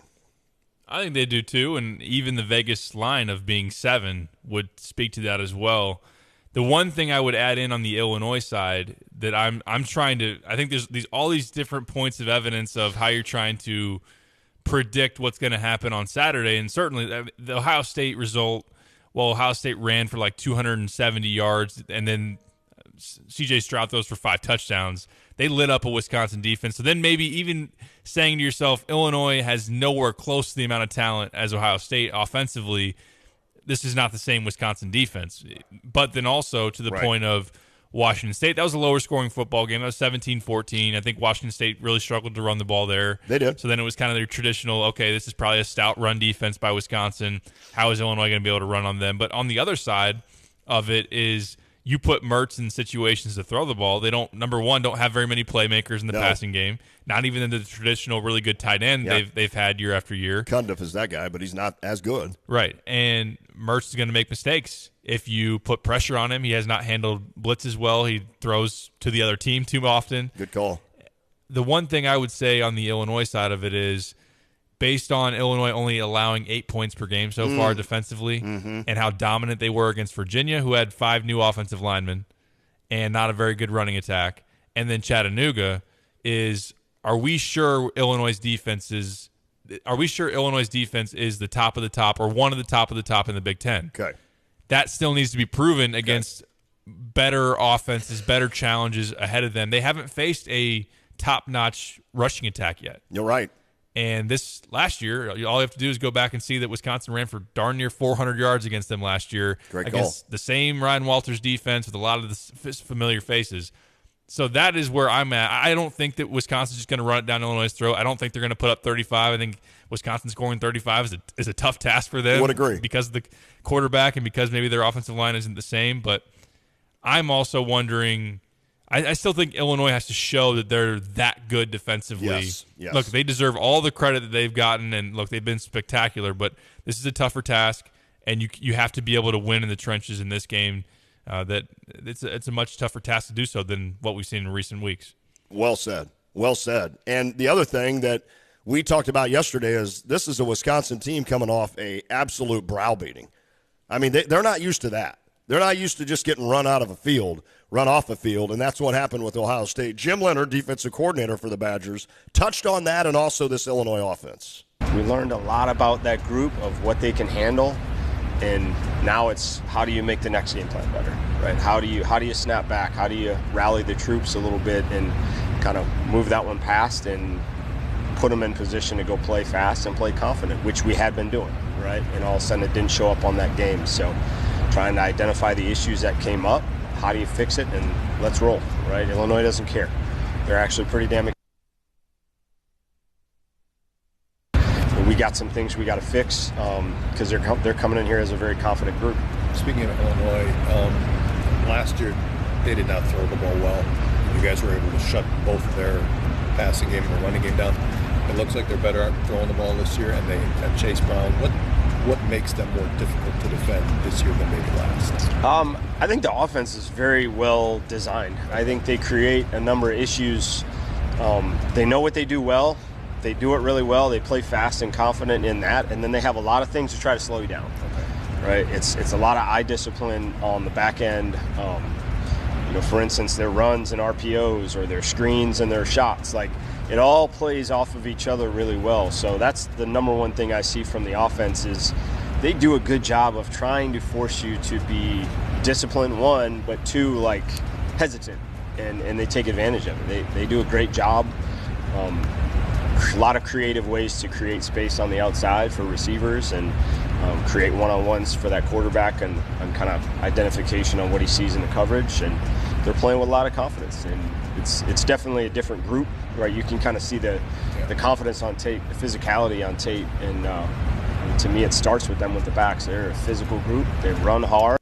Well, let's see if that can continue, and I thought you said it perfectly. I like that he said Illinois doesn't care what we have going on. They don't care that we just, no. They're going to take an interest in, maybe this is an acceptable, tough word to say, right? Wisconsin defense, and on the heels of Tommy DeVito having a really darn good game against Chattanooga, which I think is going to be important. I say it every week. When you have such a good rushing attack, when you have Chase Brown doing what he's doing, the ability to throw when the opponent thinks you're going to run is a big deal. To be a little bit unpredictable, especially on the early downs, and just stay ahead of the chains. But, yeah, I think that Wisconsin's going to be looking for that bounce back. Obviously, Illinois is going to be a less tough challenge than Ohio State in terms of what they provide offensively. But if Tommy DeVito is able to make some plays and this Illinois offense is able to not have penalties, not have turnovers, they can be a tough challenge as well, especially if your bold prediction of Josh McCray being a go this week proves accurate. He's out. He's out. out. Said today. Brett Bielema said today he's out. So he has been listed as out. So I don't know what's going on with Josh McCray, He was not on the same page. Did he not listen to the show yesterday? I agree. What the heck, man? I went out on a limb for you, Josh. Jeez. Yeah, he is out. So we'll see. One other thing to your point that I was watching in that Washington State-Wisconsin game is Washington State played a lot of island on their secondaries. They just had everybody in the middle of the field because I don't think that tight end is quite as impressive. You said that, and I would agree with you. And I think a guy like Sid Brown or one of these safeties can do some damage on that. And they basically just said, our cornerbacks are going to be able to cover your receivers, which I think Illinois has the potential to do, and they just pretty much stack the box to try to stop this Wisconsin team. I think that's what you have to do. I definitely trust Devin Witherspoon, Quan Martin. The guys in that secondary for Illinois should definitely be able to match up with tight ends, wide receivers for Wisconsin. And then if you're going to put Graham Mertz in a situation to put the ball in the air, I think that's a win for Illinois for sure. It's just whether or not you can, even with stacking the box, Wisconsin is not afraid to go 2-3 tight end sets. Not. And just try to be. We're not going to be unpredictable. We're just going to run the football. We're going to try to get 4, 5, 6 yard chunks and be able to control the clock and do our thing. It's whether Illinois can battle them in the trenches enough to put them in third and medium, third and long, and then get off the field once Mertz is going to drop back to pass. Ben Brust played basketball for Wisconsin. Why is he sitting here on my screen? And work me up on this, because I'm assuming I'm not going to like what I'm going to hear here. Well, he's like us, is on 4 to 6 on an ESPN affiliate up there in Madison. I think it's 100.5. Okay, that he's on. He's got a weekly sports show and presented by Bud Light. Yeah, we need to get that. I'm jealous. Where you at, Bud Light? I guarantee you I've had more Bud Light than either one of these guys. And maybe, whoa. The one dude I don't know, and he is probably from Wisconsin. I better not. I'm over my skis. You don't think there. Ben Brust had some Bud Light? I got too many years on him. That's true. I got too many years on Ben. But you've also touted Bud Light, surely more than they have on their show, even though we're not a sponsor. Let's go, Bud Light. Anyways, so Ben Brust is pretty fired up. Number one, by the drubbing that the Badgers just took I bet. in Columbus. And number two, just kind of the lowered expectations for Wisconsin and the fact that the point spread's not as high as he would like coming into this weekend against Illinois. Here he is. Ben Brust is sad. He's getting more and more sad looking at the new stadium renderings for the Northwestern Wildcats. And it looks badass. Us. 800 million privately funded bucks. That means they're investing into their football program, not just into the kids, but also the place that will get the kids there. Look, I'm sad. The talent gap is wide and other people are doing stuff and we're sitting there with our butts in the seat with the same damn people running the show. And guess what? It's horrible. It's horrible. It's horrible. It's monotonous. It's the same thing. Let's mix it up. Let's come up with some new ideas. Let's get some new people in the building. It's the same crap. And it just trickling down. Appleman of the Orchard chimes at 800-990-3776. We are 7-point favorites at home against Illinois. 7. That is embarrassing. We used to be 30-point favorites against that crap-ass school. 7-point favorites at Camp Randall. 7, Greg. Does that not hurt your heart? Because it makes me feel like we should have a football program. We suck. I'm talking to my former teammates about how Purdue, Minnesota,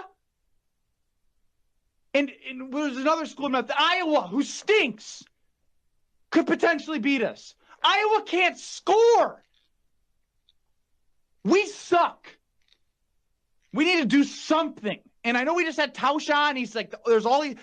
I don't care what thing it is. Somebody do something. Or else I'll knock on the door and say, do something in there. We're being left behind. Our football program's going to suck the next 20 years. Northwestern's going to pass us. Wait, they already kind of have. They won 2 out of the last 4 Big Ten West titles. We suck. Okay. Wow. Wow. You hate to see it. That is a kid that, yes, Stevie. Stevie wants to play that in the morning. That is a kid that did not grow up when Wisconsin really sucked in football. Like we went over yesterday. No. That is a kid that all he has known is Wisconsin basketball and football, what we've seen the last 20 years. That is so funny that he goes on a rant about that, and, it just makes you want to beat him.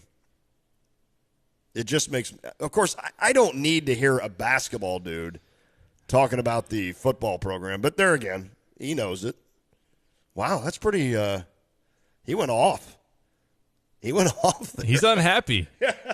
Yeah, and then if you're not familiar with it, the front end of that is if you've seen Northwestern's renderings of their it's beautiful. Going to be a renovated stadium, new Ryan Field. It's a lot. It is. And I'm guessing he's speaking to. Well, they've been overdue for that for about 50 years. Yeah, I'd say so. It's not like What's Northwestern 20 years ago had a sparkling, whatever I'm trying to say, a sparkling stadium and every. I mean, they've needed that for 50 years. True. And I like his little poke at, they're doing stuff for the athletic department and not for the kids at Northwestern. He's saying they need some new ideas. So is he talking like NIL, like he must renovations? Also, I'm assuming new ideas on the football field where you're not going to run. Yeah. But there again, man, that place is awesome. I know. It is. So what are you going to do to that place to change it? I mean, obviously Josh Whitman is doing things here, and there's still work that needs to be done. It's a lot of money to the east and the Horseshoe. He wants to bring everybody, the fans, the students, he wants to bring them all in closer, and I would agree with that. But, except for I don't know their practice facility. I don't know what Wisconsin's practice facility looks like. So in that regard, I'm not sure. I'm telling you, we had this discussion about Purdue basketball and the NIL and how they're getting left behind right now, possibly. And we'll see. I mean, I think Matt Painter in the next couple of years has a major hurdle ahead of him. Yeah, for sure. And I could see a program like Wisconsin this happening to, especially in football. I don't know. Maybe not. I just think his feathers are ruffled because of the fact of losing at home to Washington State, getting blown out by Ohio State. And now, they're not used to seeing, right, especially at home, a 7-point spread hung up there for Illinois. And there's no doubt. A lot of people are saying right now, and I think rightfully so, Minnesota's probably the scariest team in the Big Ten West. Yep.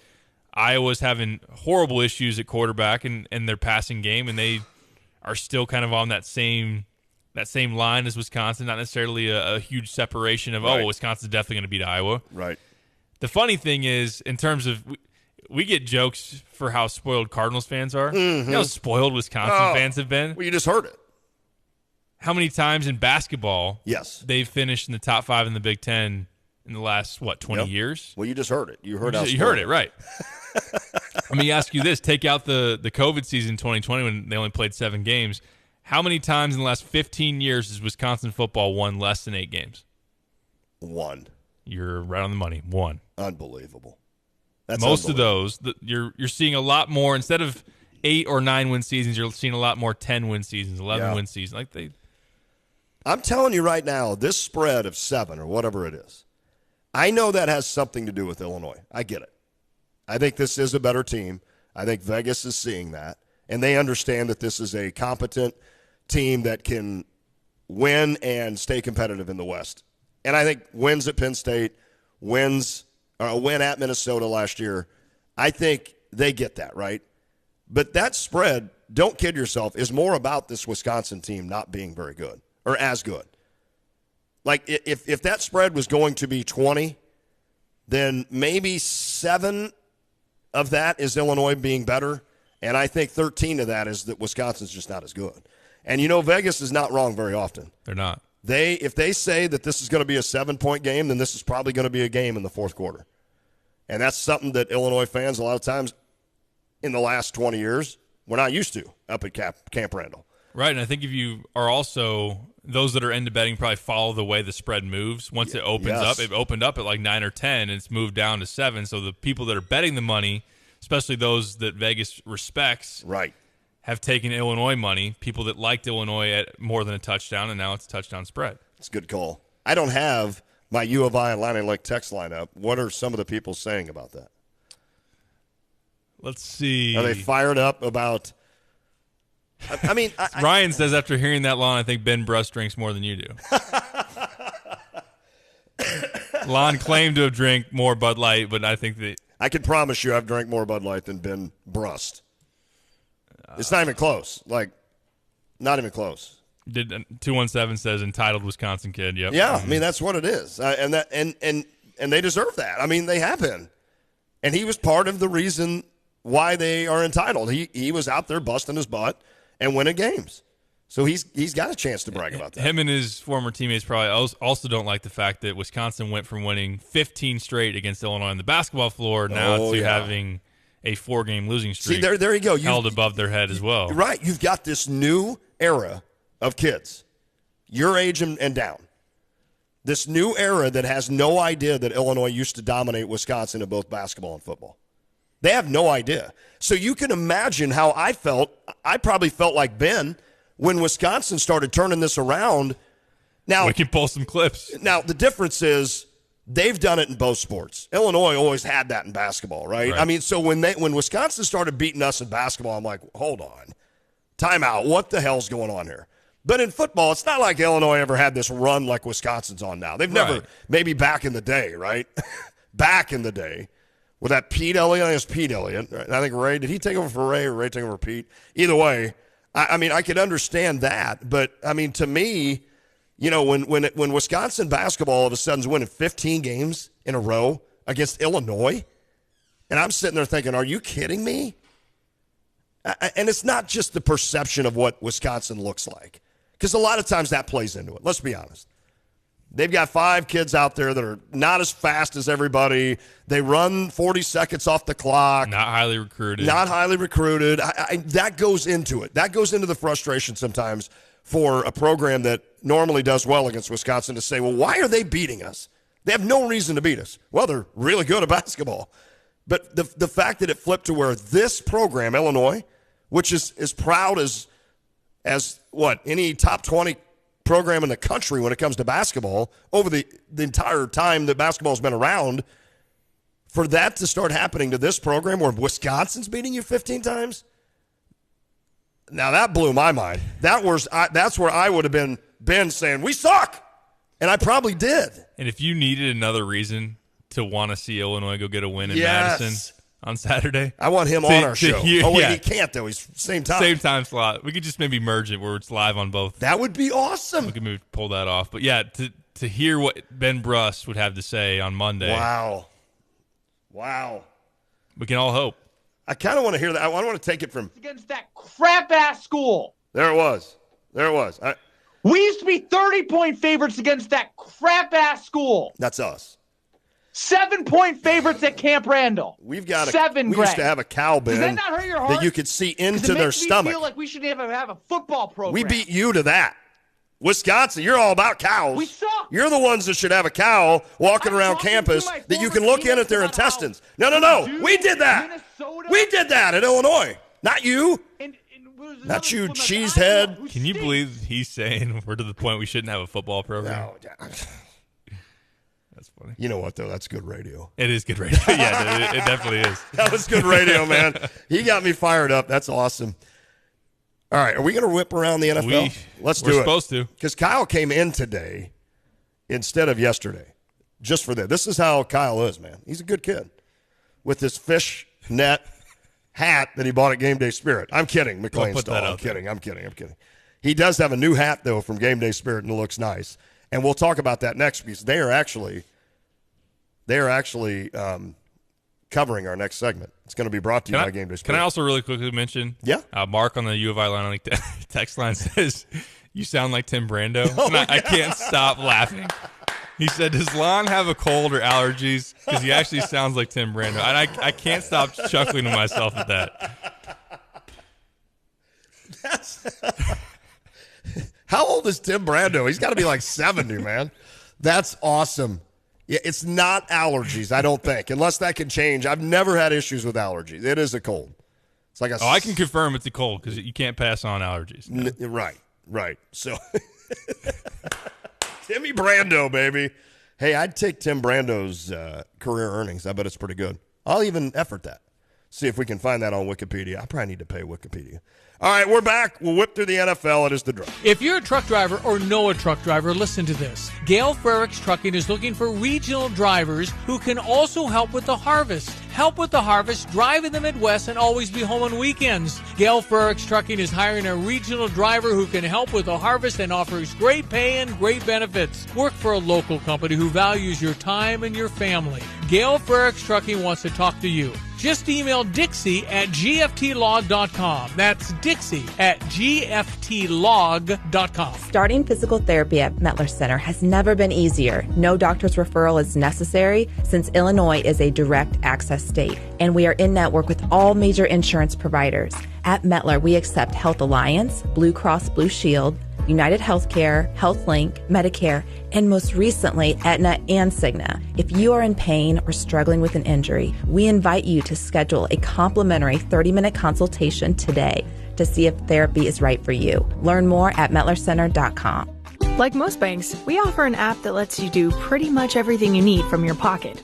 But at Iroquois Federal, we believe great banking is less about the app you tap and more about what you tap into. And for us, that's a hometown bank where decisions are made locally by the same folks you'll bump into on the bleachers at the next big game, providing the hometown touch that's made us part of the community for nearly 140 years. Iroquois Federal. Still friendly, still local, still here. Member FDIC, Equal Housing Lender. If you're looking for a space for special events, Homegrown Restaurant is now booking. Catering events, banquets, weddings, holiday parties, taking your reservations now. Homegrown is a farm-to-table restaurant at the Atkins Golf Club at the University of Illinois that has plenty of terrific space for that special day with incredible photo opportunities around the golf course. And they can seat up to 200 in their beautiful banquet room. So call Homegrown today, open 7 days a week from 11 a.m. to 10 p.m. right off Route 130 and Windsor Road in Urbana. Open at 10 a.m. on Saturday and Sunday for brunch. For more, visit eatathomegrown.com. If you want a steak, I mean a steak, prepared the way you want it, you've got to go to Long Branch Steakhouse. Hi, it's Jay Lehman. It's been over a year since I was introduced to Donnie at the Long Branch Steakhouse in Gifford. And when I want a great steak, that's where I go. And the sides, the Brussels sprouts, the mac and cheese, and the salad with Donnie's secret frog dressing. Long Branch Steakhouse in downtown Gifford. Open Wednesday through Saturday from 5 to 9 p.m. There's always room for the Long Branch Steakhouse. It's the most enchanting time of year. Pumpkins, gourds, and mums appear. And you can get it all this fall at Prairie Gardens. Create your dream garden with an explosion of color with the prettiest mums around. All on sale. And you'll love the fresh cabbage, kale, and pansies. Plus a bounty of pumpkins and gourds aplenty. With PG plant experts always on hand to answer your garden questions. At Prairie Gardens, locally owned. Plant experts, extraordinary gardening, home decor, and more. Switching is easy. We do it all the time. We switch on the lights. We switch TV channels. Some of us switch partners while square dancing. Well, that's a stretch. But what's not a stretch is how you can switch and save with State Farm. In fact, State Farm agent Kurt Lenschow right here in Champaign-Urbana can switch you over so you can start saving today. Kurt and his team are ready to welcome you to the State Farm neighborhood. It's easy to switch and save. Just give them a call when you want the real deal. Like a good neighbor, State Farm is there.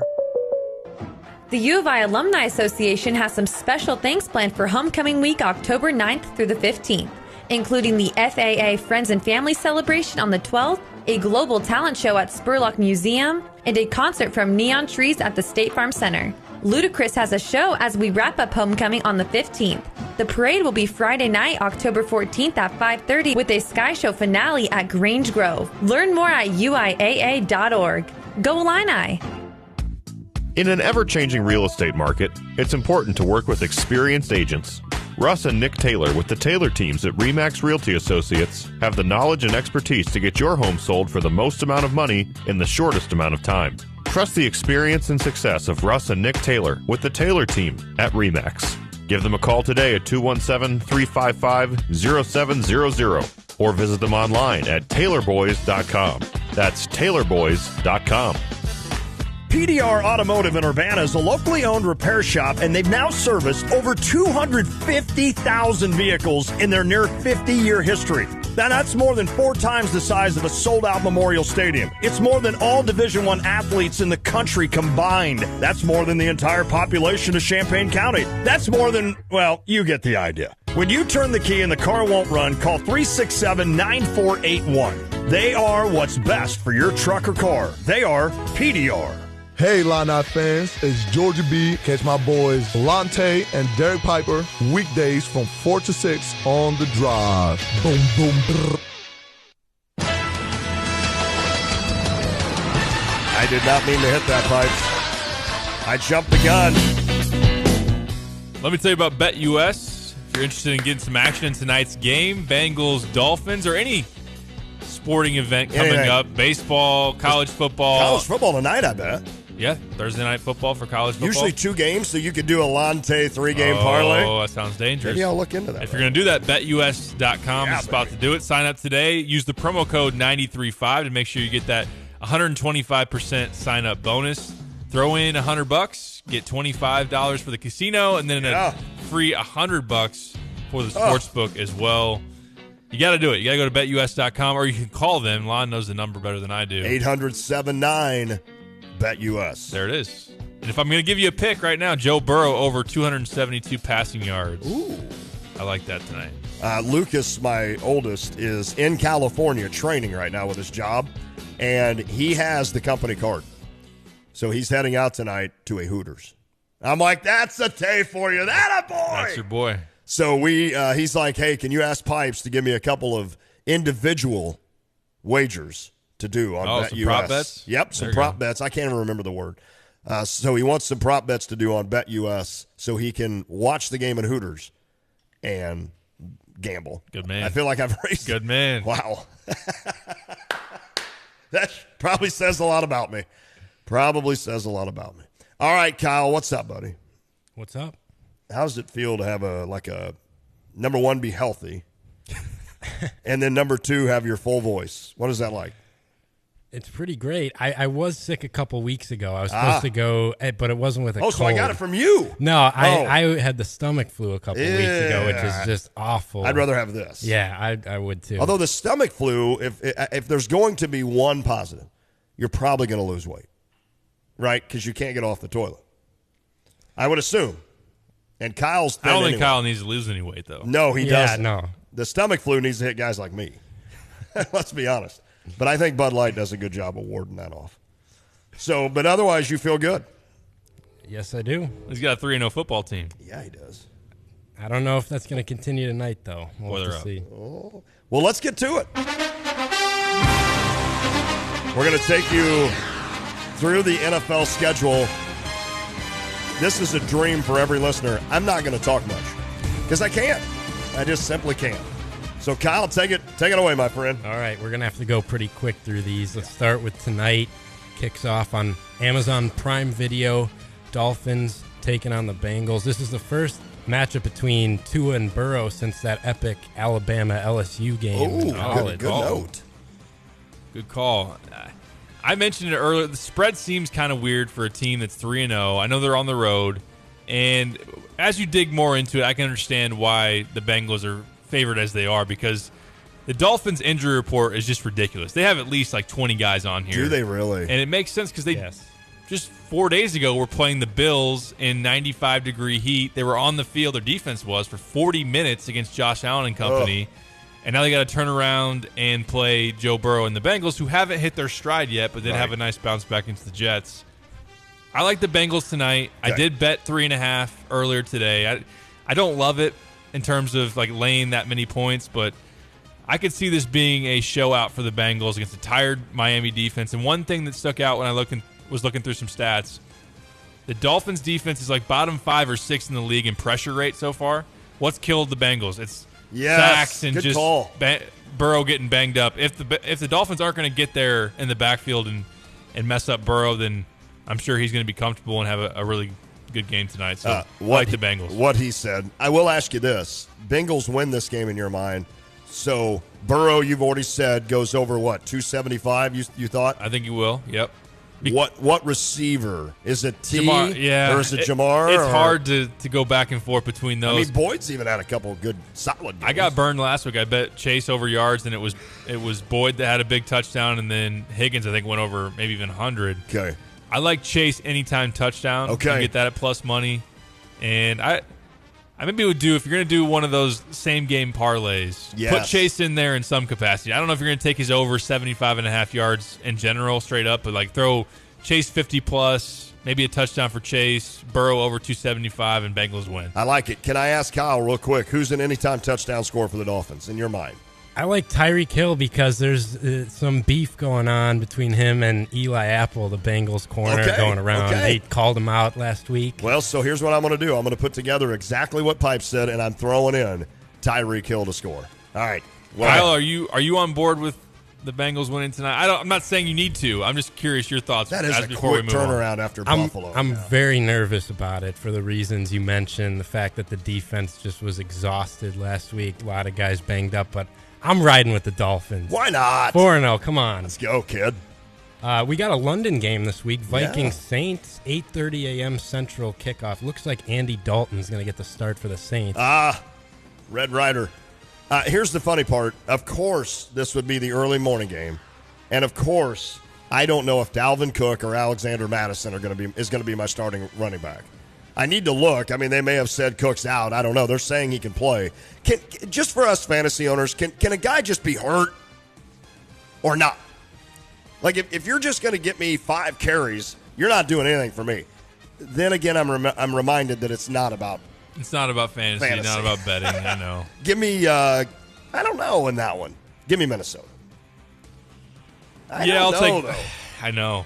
Kamara's banged up too, though. If you're going if you're looking on the Saints direction, like no Winston, and Kamara has been hurt. Okay. I'll say Minnesota. Okay.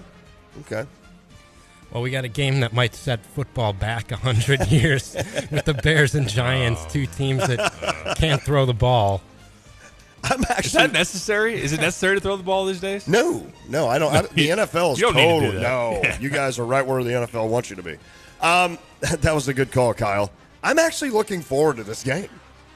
Like, I'm looking forward to this. I think this is going to be a really good game. I got the Giants winning, though. Giants win. Jones, and I'm going to parlay Jones and Fields to throw under 100 yards each. And I'm kidding. No, you're not. No, you're right. I don't think you should be kidding. I don't think you can even do that. I think Fields right now his line's like 150, and if you wanted to go under, that'd be good. Yeah. One thing to watch for a lot of these games, I think there's going to be rain in a lot of these. Oh, yeah, that's true. East Coast outdoor games, and that's going to play towards running the football anyway. So maybe you do take Justin Fields under. Saquon Barkley will have a big day because the Bears' rush defense isn't that good. I'm with you. I think the Giants win. Do I think the Giants are very good? No. I think the Bears are even more fraudulent, so I'll say Giants. Okay.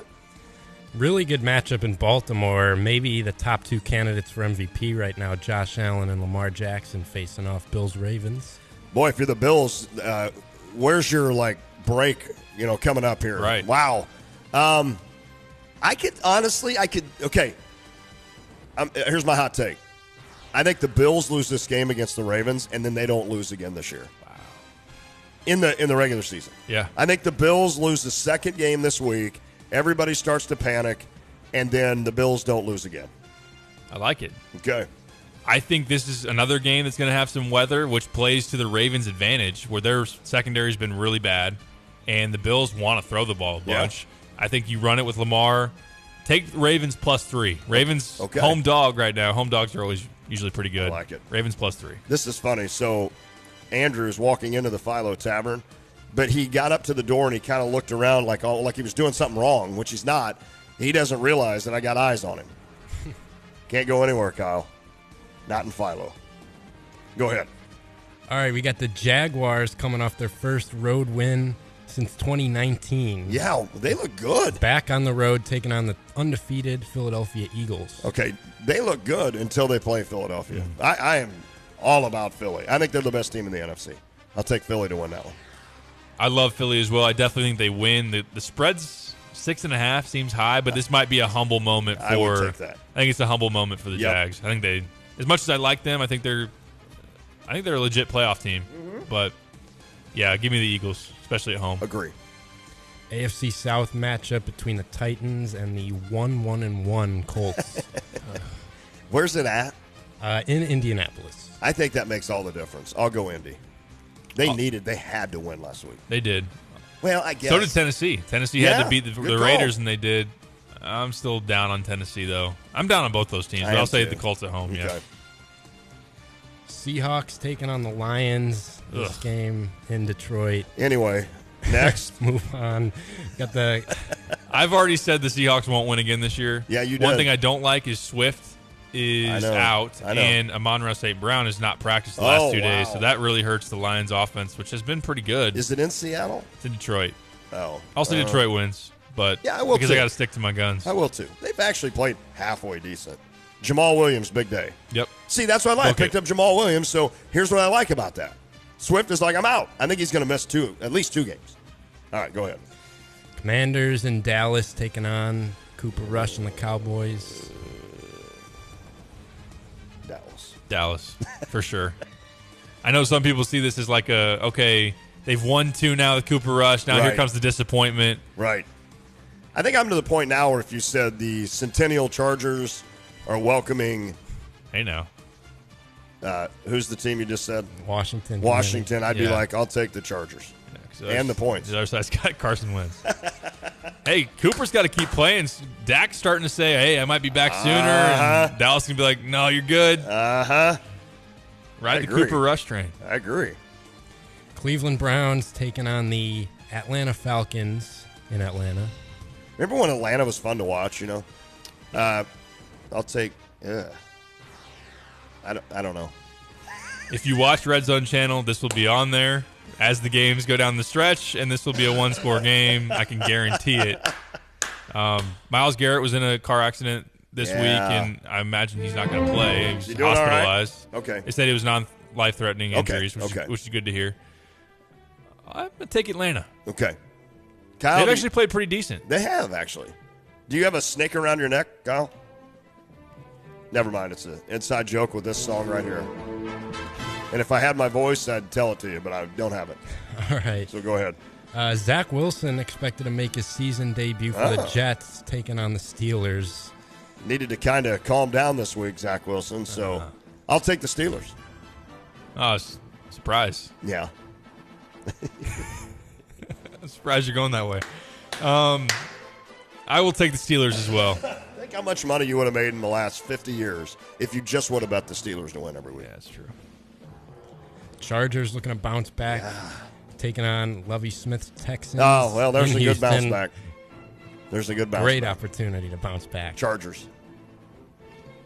I'm hearing the betting community giving out Texans this week because of Herbert banged up and everything going on. Keenan Allen, is he going to play yet? No, I don't know. Fantasy I'm question so tired of him. That creates people being frustrated. If he doesn't play this week, I'm dropping him. I'm done. I don't care if he comes back and is the best receiver in football. I'm done with it. The Chargers will win. Okay. Chargers will win.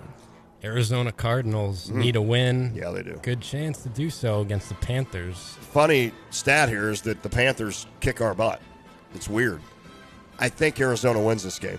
I'm anxious to see where they're going to play this game. Like, here's another one of those that could be affected, but I don't think it's as much so in Carolina. So I'm going to go Arizona to win this game. Bounce back. I'll be at Busch Stadium not caring, but I saw that Cliff Kingsbury, like his numbers as an underdog are insanely good. Oh, are they really? And they're like a 1.5 point underdog. We must be the favorites a lot. Yeah. I'm sorry. I'm sorry. He's great as a dog, and I'll follow the trend. I'll say, okay. I'm not buying Carolina. Baker Mayfield has not played well in one of these games yet. Packers host the Patriots. Mac Jones out for this game. Brian Hoyer will start. Brett Favre. I just saw a thing on him. Aaron Rodgers plays left-handed. Green Bay wins. Packers by a lot. A lot. Even over the 9.5 point spread. Yep. Raiders looking for their first win of the year, hosting the Broncos. Lindy's like, really? We get to the Raiders and you play the outro song? Like, who are they playing? The Broncos. Raiders. I really like the Raiders this week. I do too. Raiders. They outscore them. Chiefs Bucks on Sunday night. Oh, man. They announced that this one will be played in Tampa. Really? Despite the hurricane. Okay, well, that today. tells you that Tampa got lucky. St. Pete Beach, my home away from home, Bonaire. The Bonaire Resort got lucky too. I hate it for Sanibel Island. I hate it for Marco Island, Fort Myers Beach. A lot of those beaches in there, man. I hate that for those guys. I'll go Chiefs. They're not going to lose 2 straight.